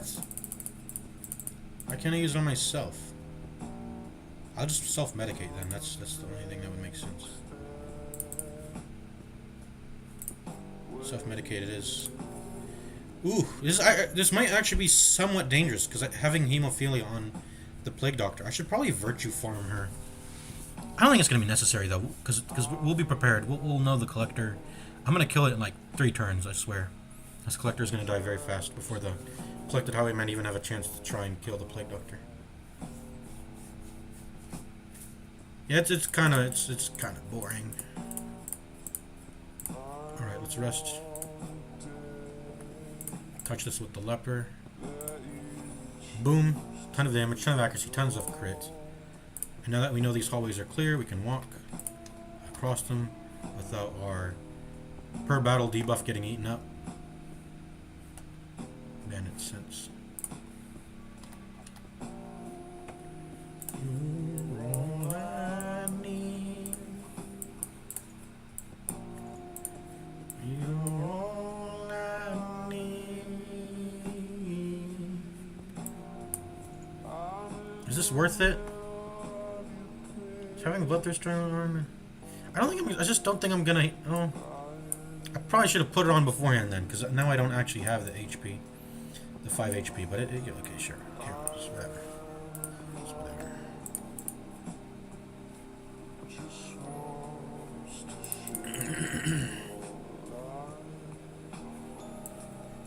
Let's take that off. Let's just go. Let's go. Time to die. Let's put the speed down to like 2x. 3x. We'll do 3x. Just so I know what's going on in the fight. Don't want it to be too sped up, so. Let's go. I don't even know what I should have as my setup. We probably want Chop. We probably won't need Purge. I'm gonna go with Stand, Solemnity, and Intimidate. I'm pretty sure I'm just gonna be hitting this big Chungus in the front, right? That's how the fight's gonna go, and then I'm gonna ignore the little one. That's it. Tracking shot. It just takes way too long for this shit to pay off. So we'll just have. I mean, the main thing we'll probably be doing this entire fight just pressing Open Vein over and over. That's probably what's gonna happen in the fight. If I get mixed around, I'll have Point Blank Shot. Duelist Advance, Open Vein. I'll just be spamming Open Vein. If I had to guess how the fight's gonna go down. Probably can't. I can probably do a Duelist Advance, Holy Lance, Dance. I don't know if that's what's going to happen, though. Smite. Just always have your damage options open. So Smite, Stun, Holy Lance, and... I mean, I could put the heal, but I don't think that'll matter. But I could have the heal there. I don't think I'm going to have any opportunities to really press Bulwark of Faith. I don't know if it'll be worth it, because I'll be marked. I don't know how the mark... I know that there's a mark thing that goes on in this fight, but... Okay, sure. You know what? Let's just do this then. I don't know when I'm going to put down the Bulwark, though, because I'll be... That's a turn I could have been stunning or I've been smiting, though. So when am I going to press this? I don't think it's ever going to be worth it to press it. But the same thing applies to Battle Heal, so... I guess it's just smiting, stunning, and Holy Lancing. It's marginal what this 4th skill is, I guess. Battle Heal. Just in emergencies, I guess, maybe. Noxious Blast, we'll need that to kill the main boss, which will be up in the front. Because I think I know the little piggies in the back. So we're probably not going to be using Plague Grenade. We're definitely going to have Emboldening Vapors. Battlefield Medicine, if there's a Blight and the Bleed in the fight, I don't know. Just for safety. You'll have to go in the code for that. But it only applies to certain attacks, yes. It applies to certain attacks. And as you go up in Veteran and Champion missions, I think it just starts applying to everybody. Like everyone will start targeting marked. But on the apprentice, it works a little weirdly. Like there's less priorities for marked in the lower in like apprentice. But yeah, it pretty much starts applying to most enemy attacks as you get later on into the veteran and then champion. But it's not everyone. It's not everyone. It doesn't attract only enemies. It's just it attracts specific attacks. Yeah. The cultist is one of them, and he gets extra damage too. The bleeding cultist, like the generic one, with like the gauntlet blades or whatever, the Wolverine claws. NMRiH is obviously one of them. The enemy in the weld that's on like the Exorcist, it's on 4 legs, and it shoots little spore clouds at the back line. It focuses marked. Special effects for marked. You can look it up on the wiki. It's on the wiki. I don't think the wiki actually details target priority for enemies that are marked necessarily all the time, but the ones I just called out, those are, yeah. Pelagic groupers start to get mark priority at eventually, I think. Pelagic groupers. What about runes? Yeah, I mean, you just have to kind of just go. What I do is I go into the Shuffle FM Discord and I ask them. Let me turn the music a little bit. I just asked the people there, and they tend to answer. All right. But mark tanking it's got to be a thing in this fight. I mean, you said otherwise, but if you don't know about how mark works in general, and you're asking, and I guess what you said earlier, I don't know if that's necessarily true then, about how mark works in this fight. I think the self marks will help. I think they'll help in this fight. I don't know if he shuffles, but if he does, I'll have the point blank shot ready. But like I said, the skill doesn't really matter. I'm just going to be open veining as much as possible. Maybe I'll consider doing duelist advance dancing with the Holy Lance. We can Holy Lance and duelist advance back and forth in the 2 and 3 rows. That's a very common, dance strategy to do it between ranks 2 and 3. And then he'll be smiting or stunning if he has some stun resist already on him. Marks 2 enemies for an attack it is in order. Oh, okay. Well, I would imagine in the 2 people he marks probably still has priority over the 2 unmarked ones. That's what I'm saying. I don't think he'll necessarily ignore Wellbore, but he'll just consider if everyone's marked, then no one's really marked. In some sense, maybe. But if like 3 people are marked, and then it's a nice, like, it's just to make sure that someone you want to take damage is always taking the damage, right? I think you can maybe think about it like that. Disorienting Blast, yeah. Okay, so Noxious Blast, Battlefield Medicine, Emboldening Vapors, and Disorienting Blast. That's the setup. People who have stun, they don't have any turns to really press Bulwark.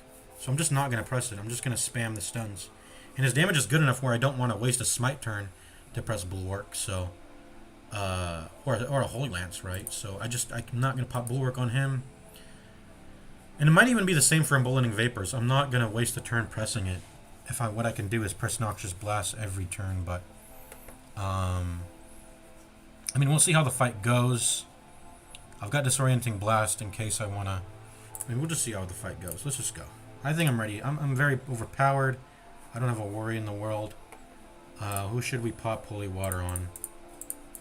Probably you. Oh, I'll pop this for the Collector fight.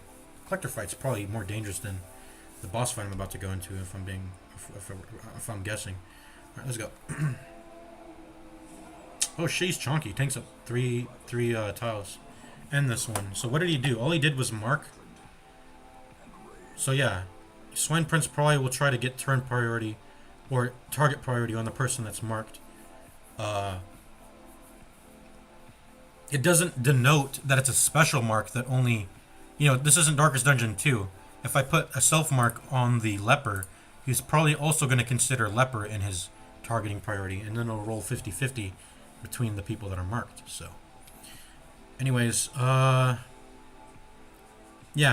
I'm not going to get riposte value because he seems like he'll only hit marked people. I guess I don't recall exactly how this boss works. So just pressing open vein every turn, that's going to be the fight.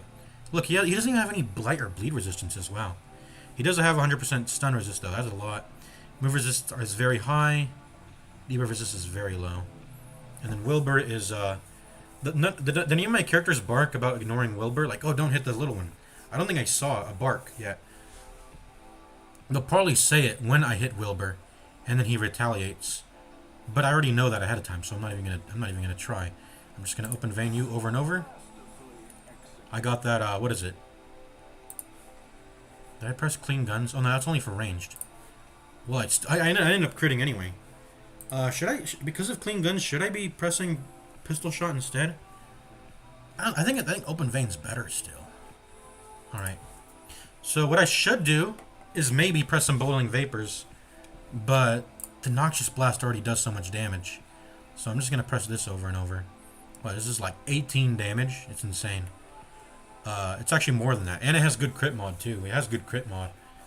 Yeah, just press this over and over. Why not? This is gonna kill the boss super mega fast. Dots are how you do it. Then I'm gonna Holy Lance. And then what am I gonna do here? I could withstand. I probably should. That's what I'm gonna do. Now let's see it. Look at that, wild flailing. So you can see, because I self-marked, I'm guessing because I self-marked, he would have hit the Plague Doctor with wild flailing, but he hit the leper. By the way, what the fuck was that move, wild flailing? How much damage did that? That did like nothing. Is this boss easy peasy? If I don't play into the gimmick, is this an easy peasy fight? I'm guessing it is. Cause yeah, what the fuck? That was nothing. That was nothing. That was a nothing burger move. All right, let's keep open veining. We're not gonna get riposte value anyway, so. I mean, if he needs to deal damage, he can press smite instead, and that's okay with me. Open vein. All right, I could try stunning. It's only a 20% chance. I mean, how much damage am I losing for that? 5 to 9 instead of 9 to 18. Because the dots deal so much damage, I'm willing to just lower my damage for the sake of attempting a stun. It's not a high chance it'll happen. It's only 20%, but I'll try it. And it worked. It paid off. Alright, start chopping him down with our fat damage. Our fat leper with the Bone Altar buff. Alright, Noxious Blast. Is this thing even going to get a turn on me, man? Is this thing going to get more than one turn of attacking on me? What's Wilbur doing? Wilbur's continuing to mark. And this one and these two. Yeah, you can see you can view the name of the moves. And they have little icons next to them, but it doesn't tell you what ranks it targets. And it doesn't tell you the damage it really does either, Wild Flailing. I don't think Darkest Dungeon 2 tells you the damage it does either. You could just kind of have to get a feel for it. But at least it tells you what positions it can hit. Right? And that's good enough information. Better than the first game. Anyways, let's see. Keep open veining. Keep Noxious Blasting. And let's not go for the stun again. Let's just smite. And then let's just chop. And then it's probably dead. Look at that. It got one attack off on me. So, didn't need the wiki game. I'm going to look up on the wiki, since I didn't even get to see its moves, what it does. Let me look up on the wiki. Let's look up Swine Prince. Swine Prince, my ass. More like Swine Servant. Let's see. Obliterate Body. Can hit all ranks. It does double damage versus marked. So 10 to 18 damage? That's nothing. Well, it has 12% crit. Okay, that's pretty dangerous. And its accuracy is pretty high. Okay, it's a somewhat dangerous move. Do I think DD2 is better? No, not at all. I think DD1's better. I'll be playing DD2 if I thought it was better. Obliterate Masses. He can do it. He can do all of his moves from any rank, but let's see. Obliterate Masses hits 1 and 2, 3 and 7 damage, 100% damage versus mark. Clears the mark. And Wilbur tends to mark the first two, it seems. Or at least that's what he was doing in this fight. Enraged Destruction. A little bit less accuracy, less crit chance. Like half the crit chance. 12 goes to 6. 5 to 9 damage. Doesn't get bonus damage from marked. But it doesn't have a 100% stun chance. And he hits all... Oh, wait, he hits the entire party with it. Oh, that's not good. He hits all 4 of your party members with this stun damage. This is not good. And then Wild Flailing has no effect. Doesn't do any bonus damage against marked. So I guess Wild Flailing is like a chance for him to do a bad move rather than a good move, which is Obliterate Body and Obliterate Masses. And then let's see, Wilbur has Bite O Squeal. So that's just a stun. Okay. Does he ever use it? Bite O Squeal?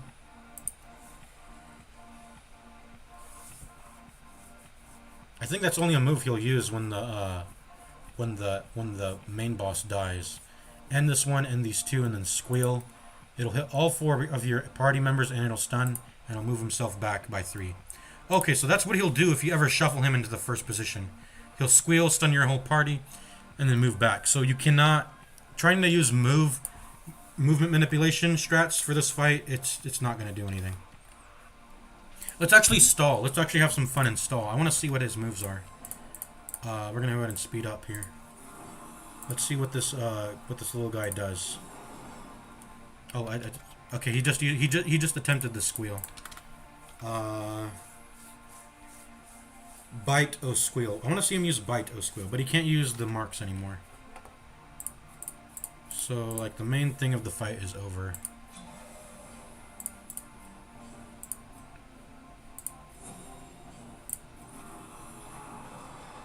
Okay, he's just using Squeal. I'm just gonna end it. I'm not really trying to mess around. Just try to get a fat... Oh, we don't have Purge. Alright. Time to kill the Collector now. Disease Charm. That might be pretty good. Disease Charm.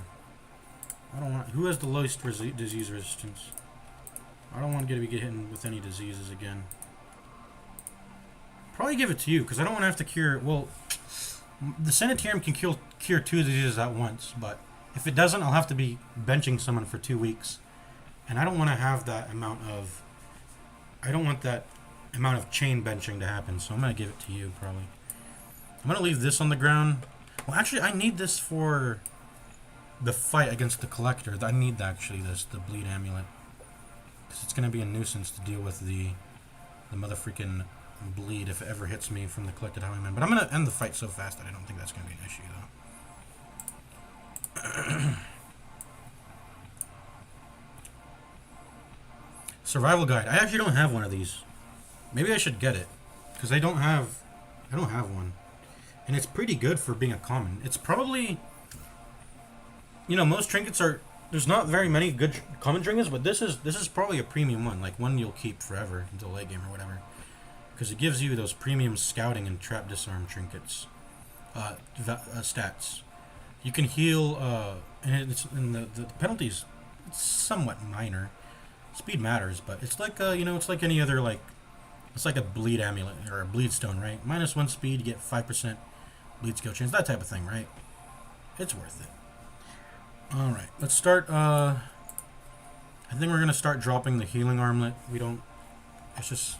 Our slots are getting full now, I think, with actual items that we need to... That we want to keep. So...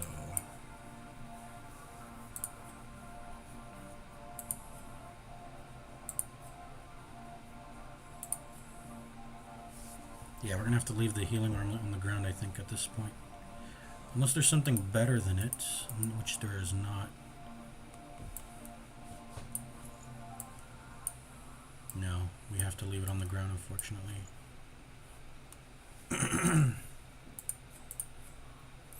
Goodbye, healing armlet. You're pretty solid, but... you were just temporary. You were just temporary. Alright, let's continue adventuring. Alright, let's put our skills back to normal. Momentarily. What I don't like about DD2, I mean, it's just not DD1. It's a roguelite. I don't like roguelites, that's the main thing. It's just inferior to the first game in a lot of respects. I could go on. I mean, I played it once, but I felt like I I feel like I had a good experience, but I don't want to play it again. I don't like that you can transfer characters over into. There's the way it works is there's like acts, Act 1, Act 2, Act 3, Act 4. It's not this multi-week long thing. You replay those 4 acts over and over again. It kind of copies Slay the Spire's. It's like Slay the Spire. You go through these paths all the way up to the end of the act boss. You do it. That act is finished. You have an opportunity. There's it does this relationship system, which is kind of gay. I mean, I didn't mind it, but it was just kind of there. It wasn't, even though the way it seems to be presented is that it's meant to be like a very big, juicy, like, hey, this is an interesting mechanic that we introduced about our game, Darkest Dungeon 2, relationships. You can build relationship status. And if it's negative when you use a certain move, an ally won't like it. And they'll do something, it'll give you a negative effect for you doing that. It'll continue to lower the relationship status. Or you can get good relationship statuses. And positive stuff happens when an ally uses a move. It's just gay. It's stupid. But it does. You could argue, maybe I haven't played around with it enough. It's just annoying to manage. But I guess I haven't played around. I mean, when you think about it, it seems good. Like, you have it creates a lot of variability in your team comps. But fundamentally, I just hate roguelites. So,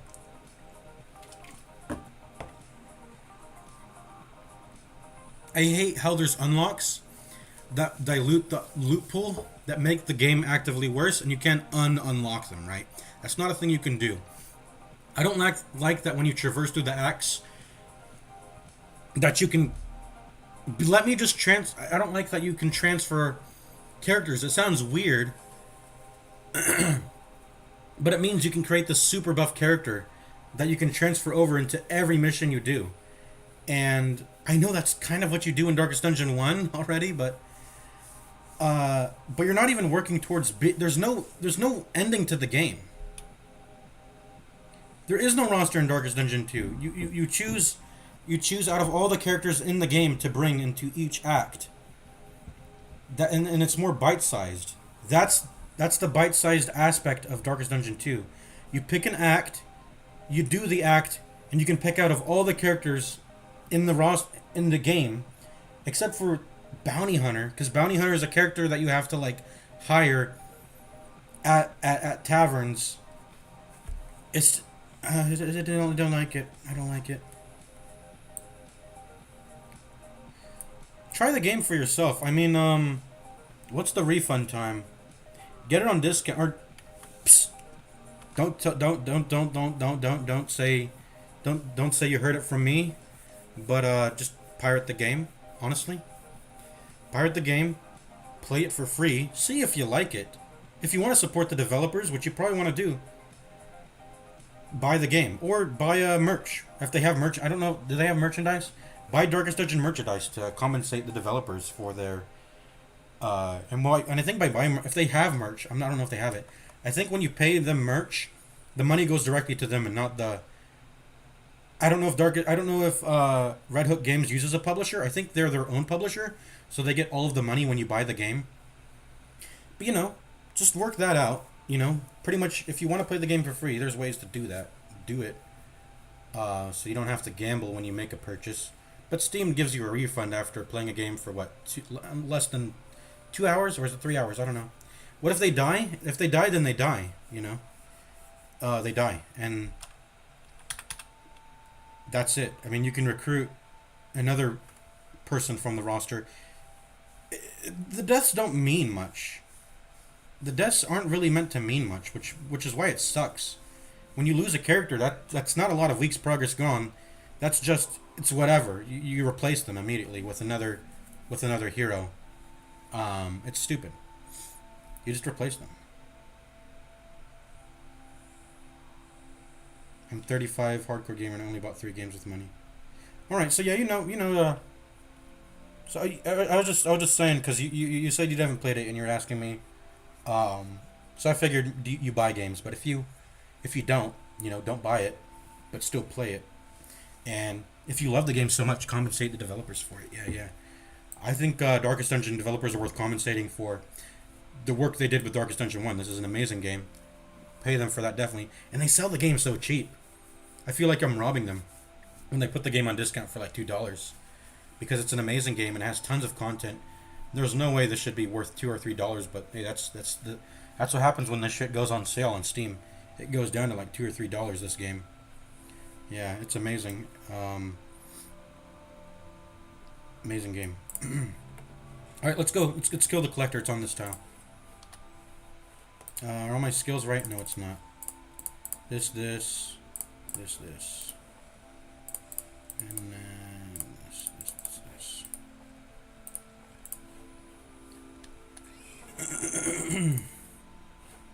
Ooh, Shambler's Altar. Oh, buddy.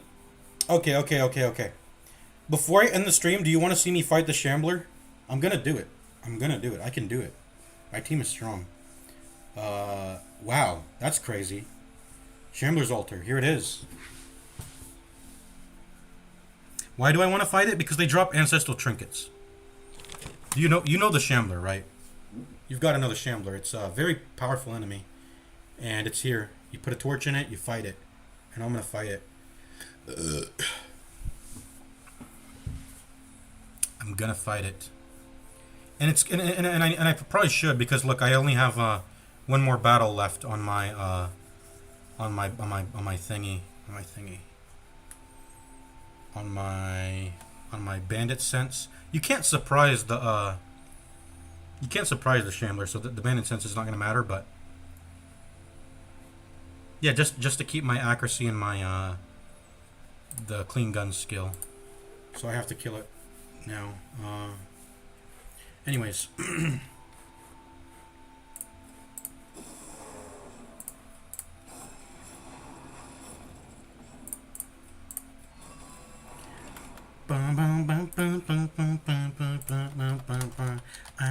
I like it. Tame Impala is such a good band.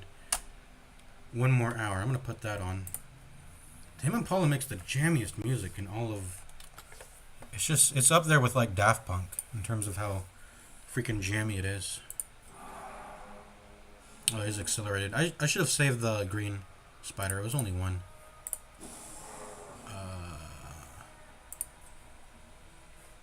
I'm gonna do tracking shot, intimidate.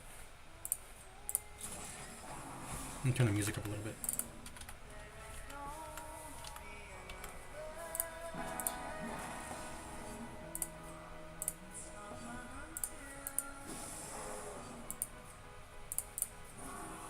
Just trying to get the light up here.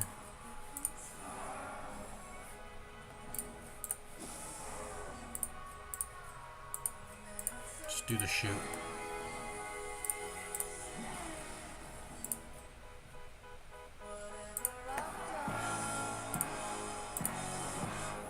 I did it for love. Dun, dun, dun. Get enough.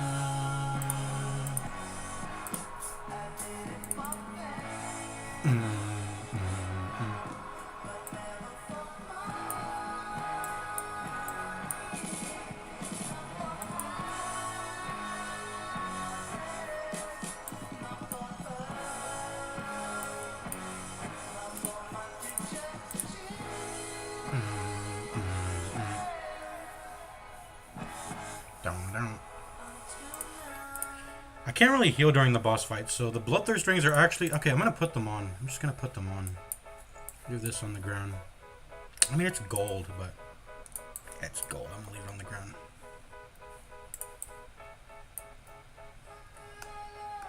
We're not even that much finished with the dungeon. We've only got, like, what?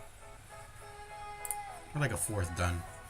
There's some stuff ahead of us. I'm going to leave the gold on the ground. It's a lot of gold, but whatever.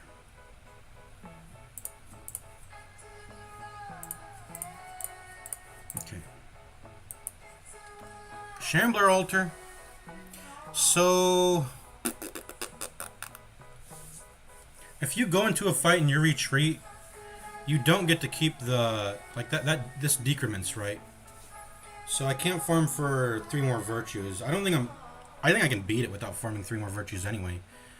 But let's fight the Shambler soon. I think I want to kill. Let's go ahead and kill the collector first.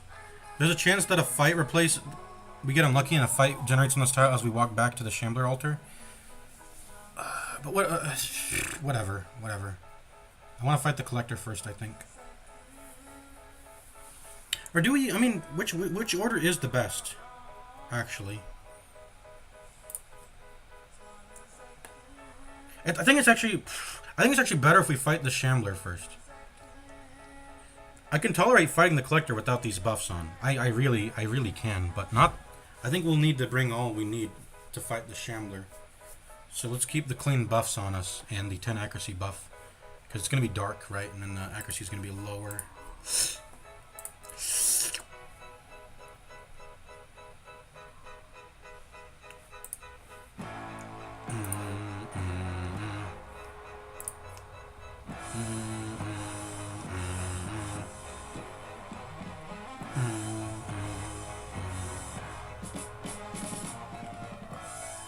Should I get rid of the bleed amulet? I think I should. I think I actually just should. I'm gonna just drop it on the ground. How do I drop it on the ground? I think you have to shift click it, right? There we go.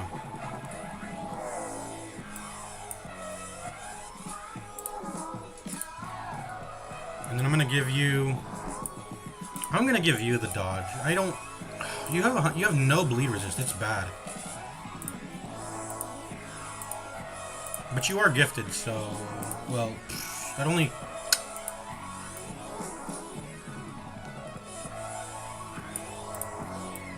Let me just protect you. Let me just protect you.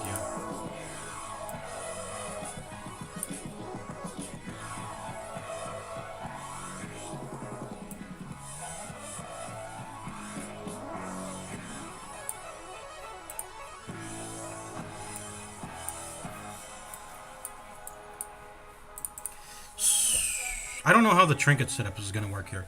Okay, who is going to incur the most stress? Is there someone who does that? Oh yeah, okay, you. Okay, maybe you should just get like a virtue trinket for the sake of if you ever stress out. It's a possibility for sure in this fight.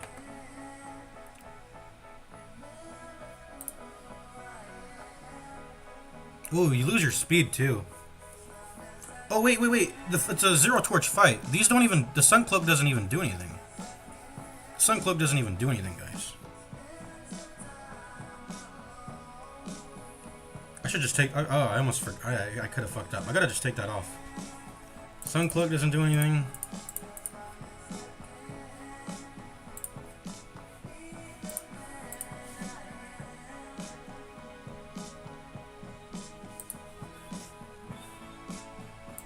You already have gifted.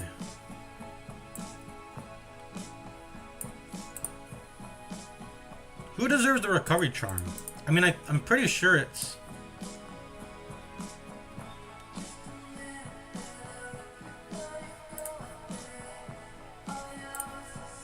He has 20 armor base dodge, and she only has 10.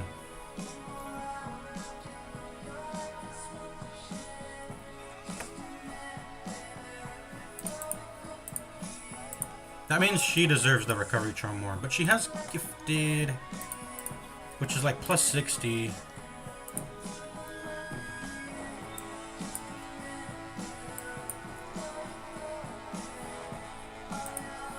The question is, who deserves this 5 dodge here? Who deserves the 5 dodge? I guess if I stack a lack it, he should deserve it. So something like this. I don't want these on at all.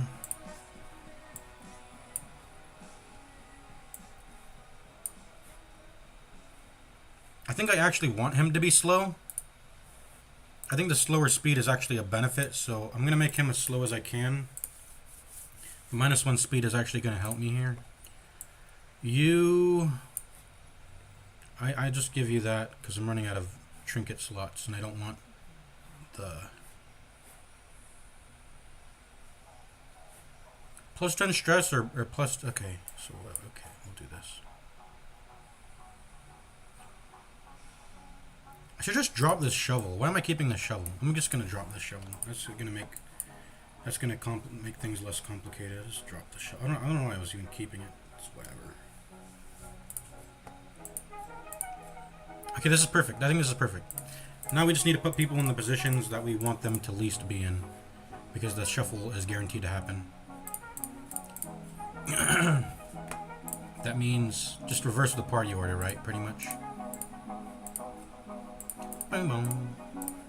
Yep, reverse the party order.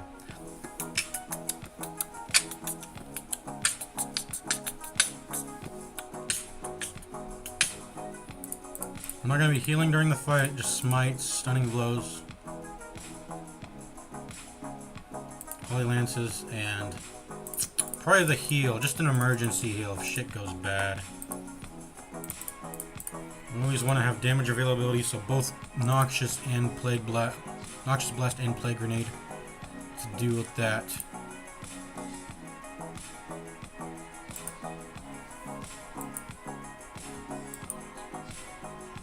We just need to be pressing our damage every turn. I mean, I don't think the other skills matter.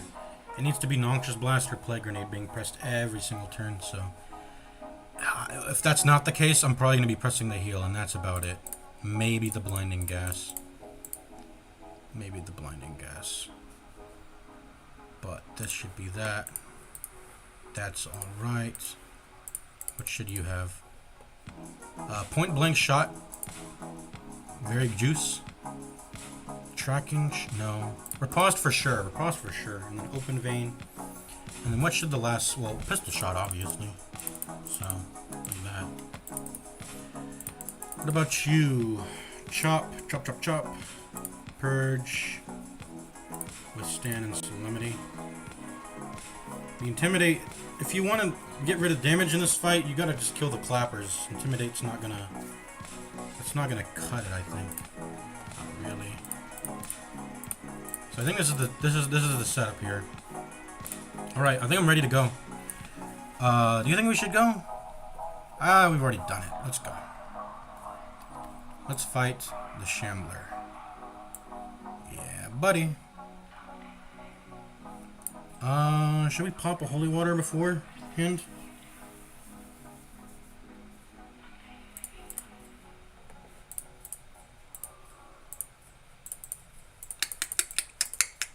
I have a feeling... No, it definitely should be popped on the Plague Doctor. She has hemophilia. Well, will that even move the needle then? Because like I have a plus 10, minus 10 deficit to overcome. We'll just pop anti-venoms when needed. I don't have any bandages, but anti-venoms, if they happen. I'll pop it. Oh wait, what? I meant to pop it on the hero. It used it on the altar. Whoops. Well, there goes our holy water. Whatever. Let's go. So don't leave. And that's why you do the party order I did, because you put them in the worst positions, and you're guaranteed to not be in that position. It is a really good position setup, actually. It is insanely good. I like this.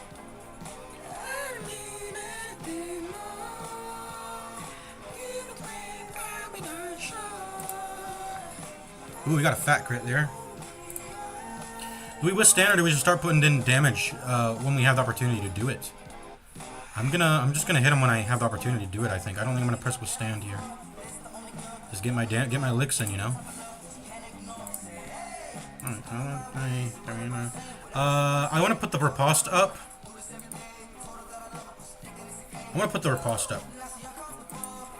And then I'll do the open vein every other turn. Looks like it's gonna die already. Baby, I know, but I can't let you go away. Got me started now. Dude, I wish I popped the holy water. He's guaranteed to bleed. Well, you found me. So don't leave.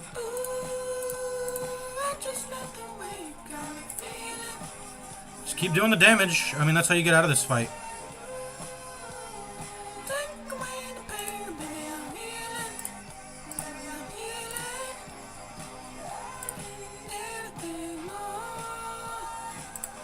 Or I guess we're gonna do point blanks and ripostes over and over again instead. We gotta move forward. Should we withstand? I don't think Clapper Claw has a priority for mark targets, does it? I'm gonna wiki game here because this is an incredibly important fight. So I'm just gonna wiki game. Shambler. Clapper Claw. Do the Clapper Claws have a priority for marked? It doesn't seem to. I think it's random. Anyways, yeah, so I'm gonna move forward. Oof! Stop. Stop targeting me. Okay, that thing's dead. I'm gonna go ahead and kill the small thing now.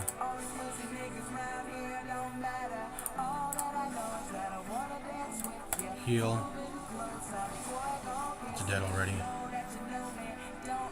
Okay, perfect. We beat the fight. Easy peasy. The speed's kind of way too fast, by the way. I needed to turn it down. The music's distracting me, man. The music's distracting me.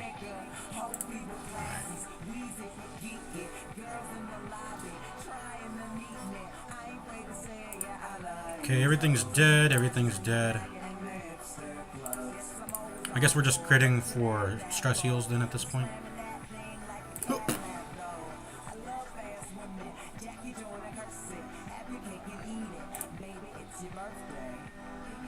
You know what I want, let me do it to you. Let me do it like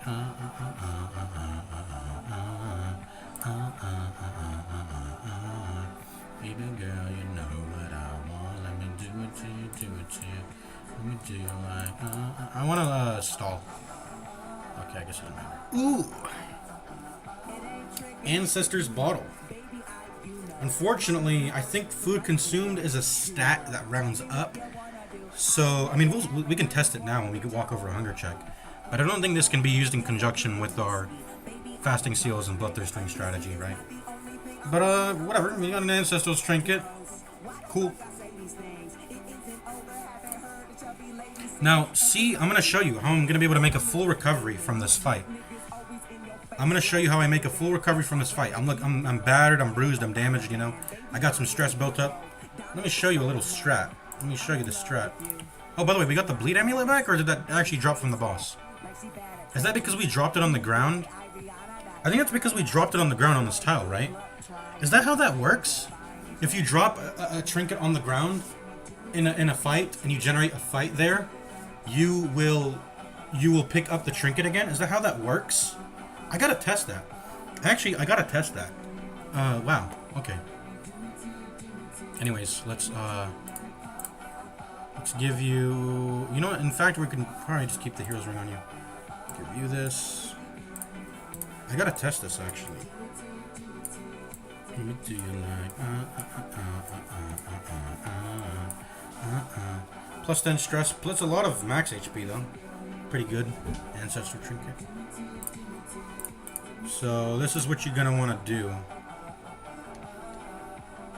Oh wait, which way am I walking? Oops. So because we have all these bloodthirst rings, this is what we can do.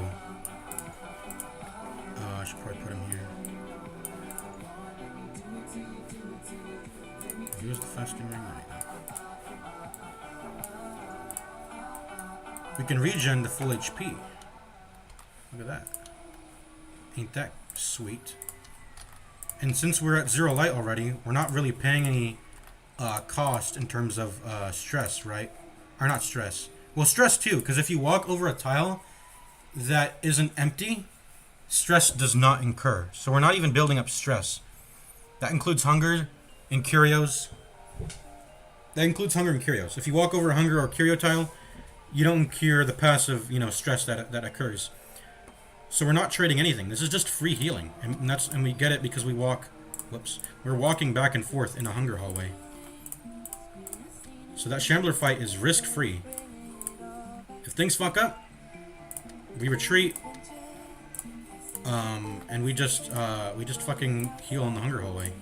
I actually don't know if the summoned one chases you. I think it attempts to replace all your battles with the Shambler. But there is no... We're not walking on any battle tiles. This is a hunger healing hallway. So, presuming we had to retreat in that fight and it would have gone fucked up and we... You know, we wanted to retreat. Just come to here. I mean, we'll have incurred the stress of leaving and we'll die over time if we do that. But, you know, we just always have... We have an escape route, right? Always prepared. We've already listened to Mogan Heap. Let's skip this. It's too late to stop my heart in headlock. It's too late to start. Got your heart in a headlock. Listen to Tame Impala. New person, same old mistakes. Are we full yet? I think we're almost full. And also I want to test if the Ancestor's Bottle disrupts it. Okay, we're full now. Let's do this. Let's see. Ooh, it does mess it up. Yeah. Plus it if you do plus 50% food consumed, it'll... So this is a totally useless ancestral trinket for me, unfortunately. Because I mean, I guess I could unequip it when it pops up, and then it's just no. For 25 max HP, it's just not worth it. I'd rather but I think when you encounter a hunger check, it actually doesn't do anything. So like, okay, let me show you what I mean.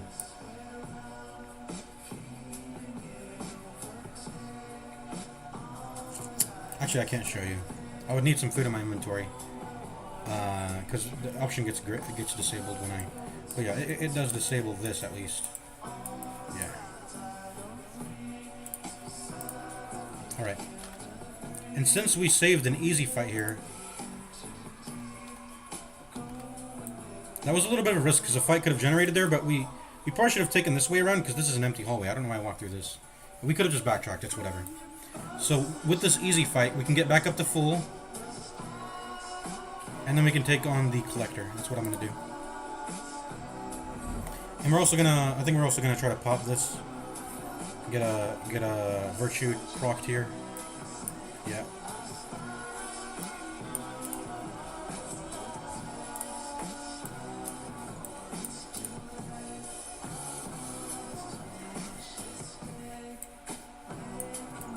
It's a lot of max HP though.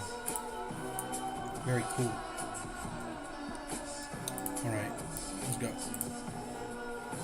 Doesn't matter what trinkets I put on, does it? Well, it does a little bit. Whoever's the rank 1 and 2 should get, well, yeah, should get like this. Yeah, like that.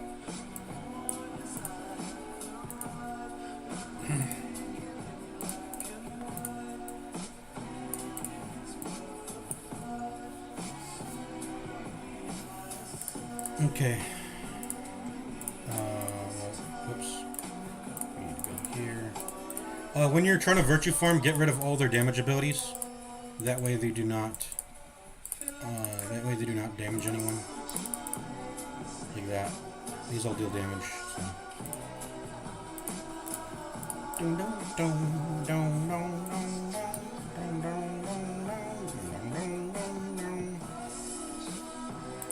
Okay, let's go.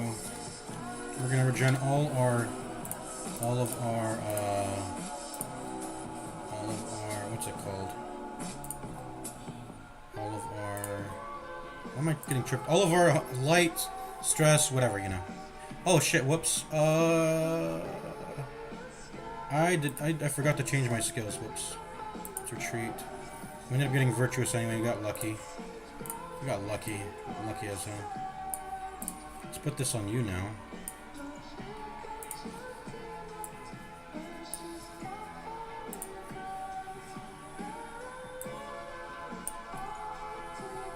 I got lucky. But I need to put... Yeah, I forgot to... Whoops.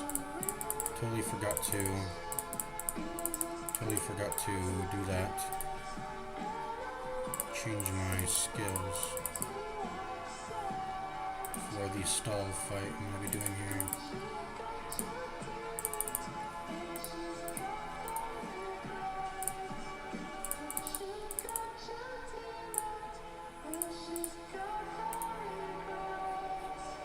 I guess I should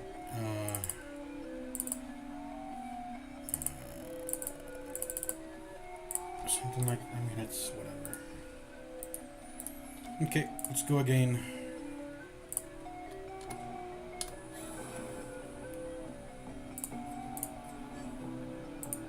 Let's see. Can Munch can hit any rank, but the Bone Rebel can only hit ranks 1 to 2, or is it 1 to 3? I don't recall exactly. But this we should be spamming that if I recall. Okay, let's skip. Courageous. We got 2 Courageouses. Okay.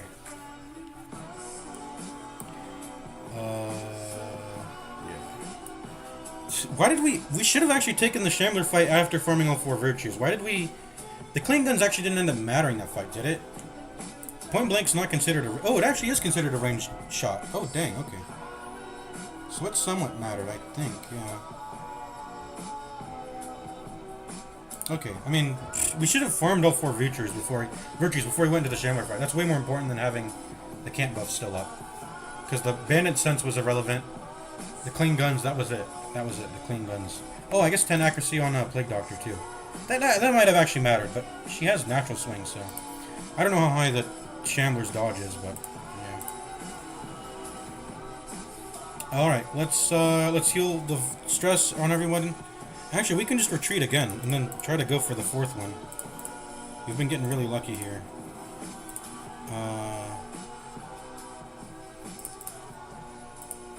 Let's get that. I guess we could retreat again, yeah. This builds up stress much faster. And then I'll give you your...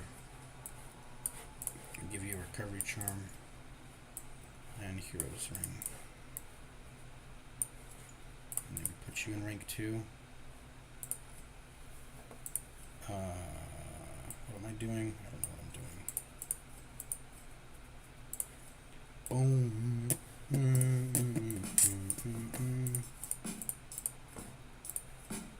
Go again. Oh wait, you have damage moves on still. Okay, let's just retreat again. Hey, Stalwart, we got lucky again. Alright.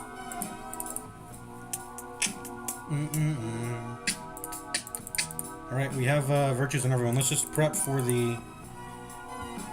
I mean, I mean, it doesn't matter. We'll just do it when we fight the collector. So we're gonna fight the collector here.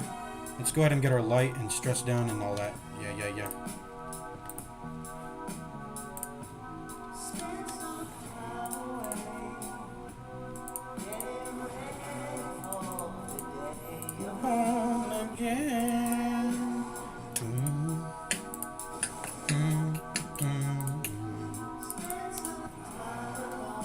Stalwart. Actually, I don't need stress healing. Courageous, Stalwart.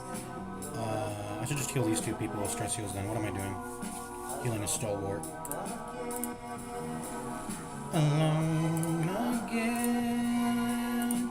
Alone again. Alone again.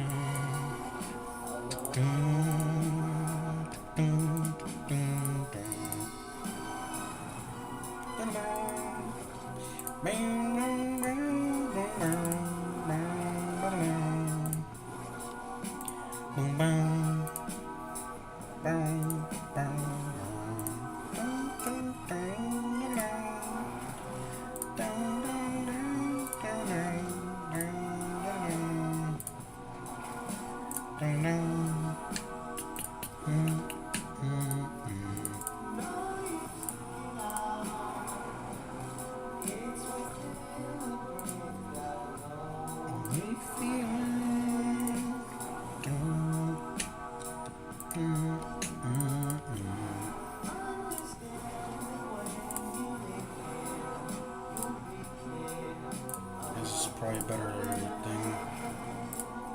Alone again.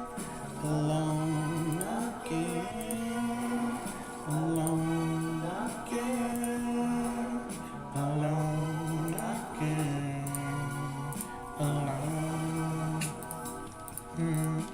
Somebody hit me with a disease there. Again, alone again, alone again, alone. Bang, bang, bang, bang, bang. Bang, bang, bang, bang, bang, bang, bang. Dun, dun. Dun, dun, dun.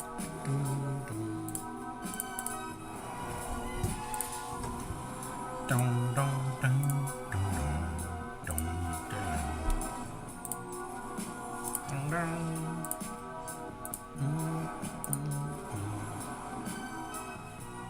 Yeah, Bone Rebel, they do have target. I don't know if it applies on Apprentice, but I feel like they have... I don't think it applies on Apprentice, but on Champion and Veteran they will. I don't even know if Bone Rebels can even appear in Champion or Veteran anymore. Because that's a pretty weak mob. But, yeah, I think they will tend to have market priority if the dungeon gets higher in difficulty or whatever. Alone again, alone again, alone again, alone. Boom, boom, boom.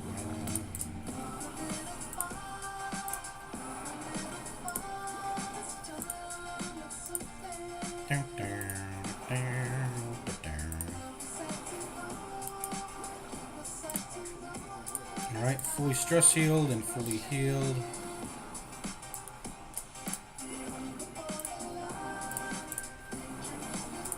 Very fast. We did it very fast. I think we're good to leave now.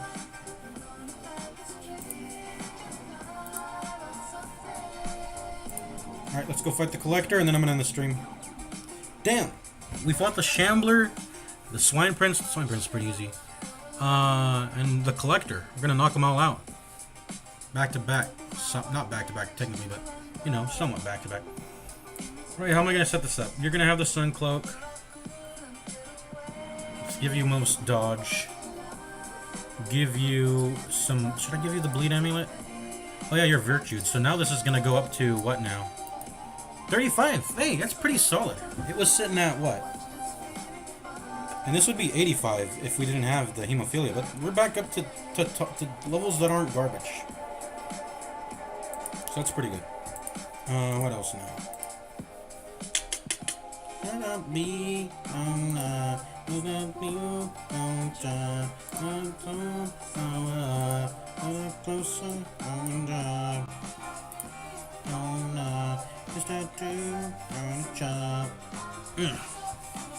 So the Hero's Ring, I mean everyone's virtued, so we can bench that.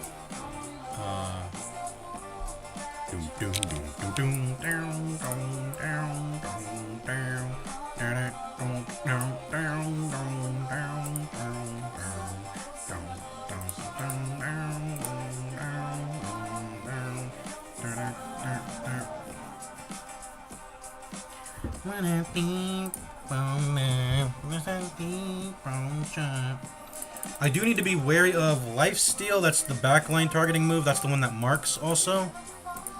So I think, would it be crazy to put PD in rank 2? Put PD in rank 2 and then... Let's look at the Collector's moves again. I mean, no. We're going to play Grenade every turn. That thing is going to die in like 2 seconds. Like 2 to 3 moves, whatever. So let's just do that. Noxious Blast. Play Grenade. Blinding Gas. What's the last move? Probably just Battlefield Medicine, yeah. If the bleed goes on me, I'll just cure it, so... I don't even know what I'm worrying about.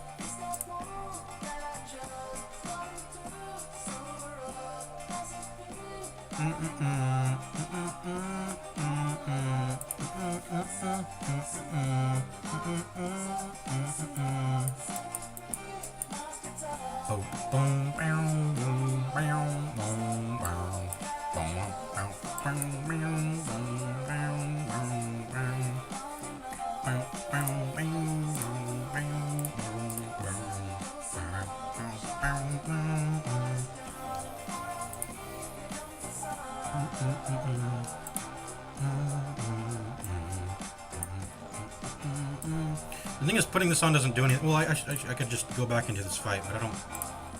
Fuck it, I can kill the collector now. I don't want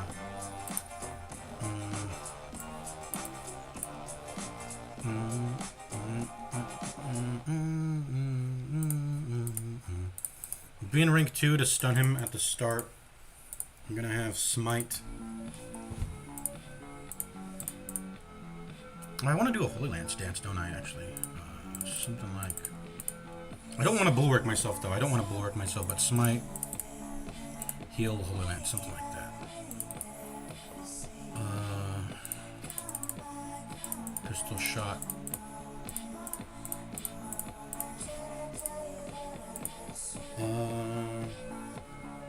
Blank. The purges will be nice in order to get him. You can actually do the collector fight in a way where you use just purges to get him to the front, and then you can start hitting him with some juicer stuff. But I don't think that's going to be an issue. I actually don't. I don't need. Okay, I don't need chop in this fight. This is. Well, if I want to kill it, I should. If I want to kill it fast, I don't think I. It sounds weird, but no, it's definitely worth it. Pressing withstand at some point.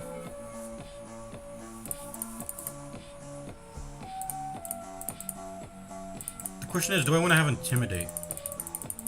Because like if I'm not, I do think so.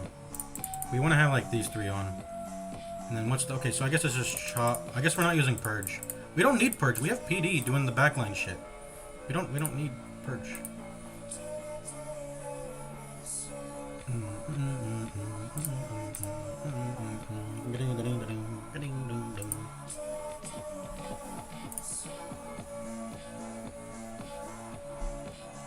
What are my juiciest defensive trinkets? It's Sun Cloak and it's Recovery Charm.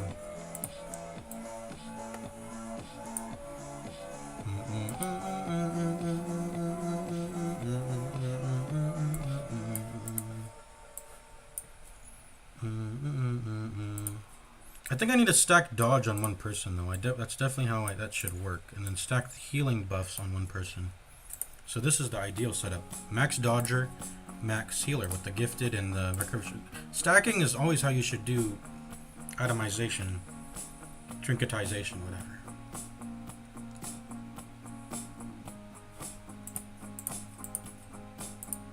Yeah, this is it. I guess I could put this here, but I don't. It's not beneficial to me. And then we need to go here. Okay. Alright, time to die collector. And then I'm in the stream. Let's turn down the speed a little bit. Let's put down to like 2x. Just to show you the glory of. We surprised him, of course. Show you the glory of our OP-ness. Did he stun? Oh, he didn't. Oh, wait, no, it's not a stun. I'm stupid. Open vein. Stunning blow. I mean, he's just dead already. He's just dead.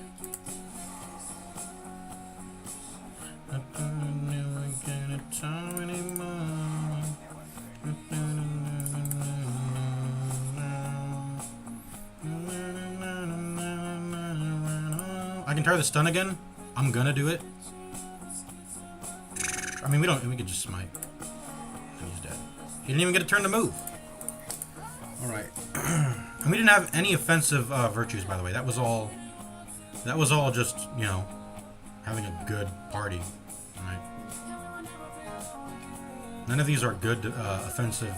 I don't have powerful. I don't have any of that, right? So that was legitness. That was legitness. I'm just gonna change the anti-venom here. I don't think it's ever gonna be useful. Yeah, it's never gonna be useful. I think you can pop on a. I mean, the thing that matters is that I have medicinal herbs and then holy waters, but I haven't seen any holy waters generate. I tried to pop it before the Shambler fight, but I accidentally used it on the. I remember last time I fought the Shambler, I did that same thing. I need to not do that. It's a noob mistake. Anyways, I'm throwing this on the ground. All right, I'm gonna end the stream here. I think.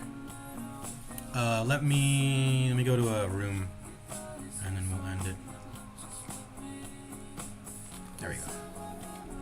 So there we go. We beat Swine Prince. We beat the Shambler. We beat the Collector. He didn't even get a move off.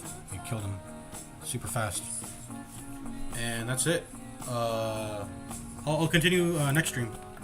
See you later. Do you have any questions, Shadow Hunter BG? Or you said what? You asked why. I think I answered that when you asked it. Then I don't recall exactly why you were asking why too.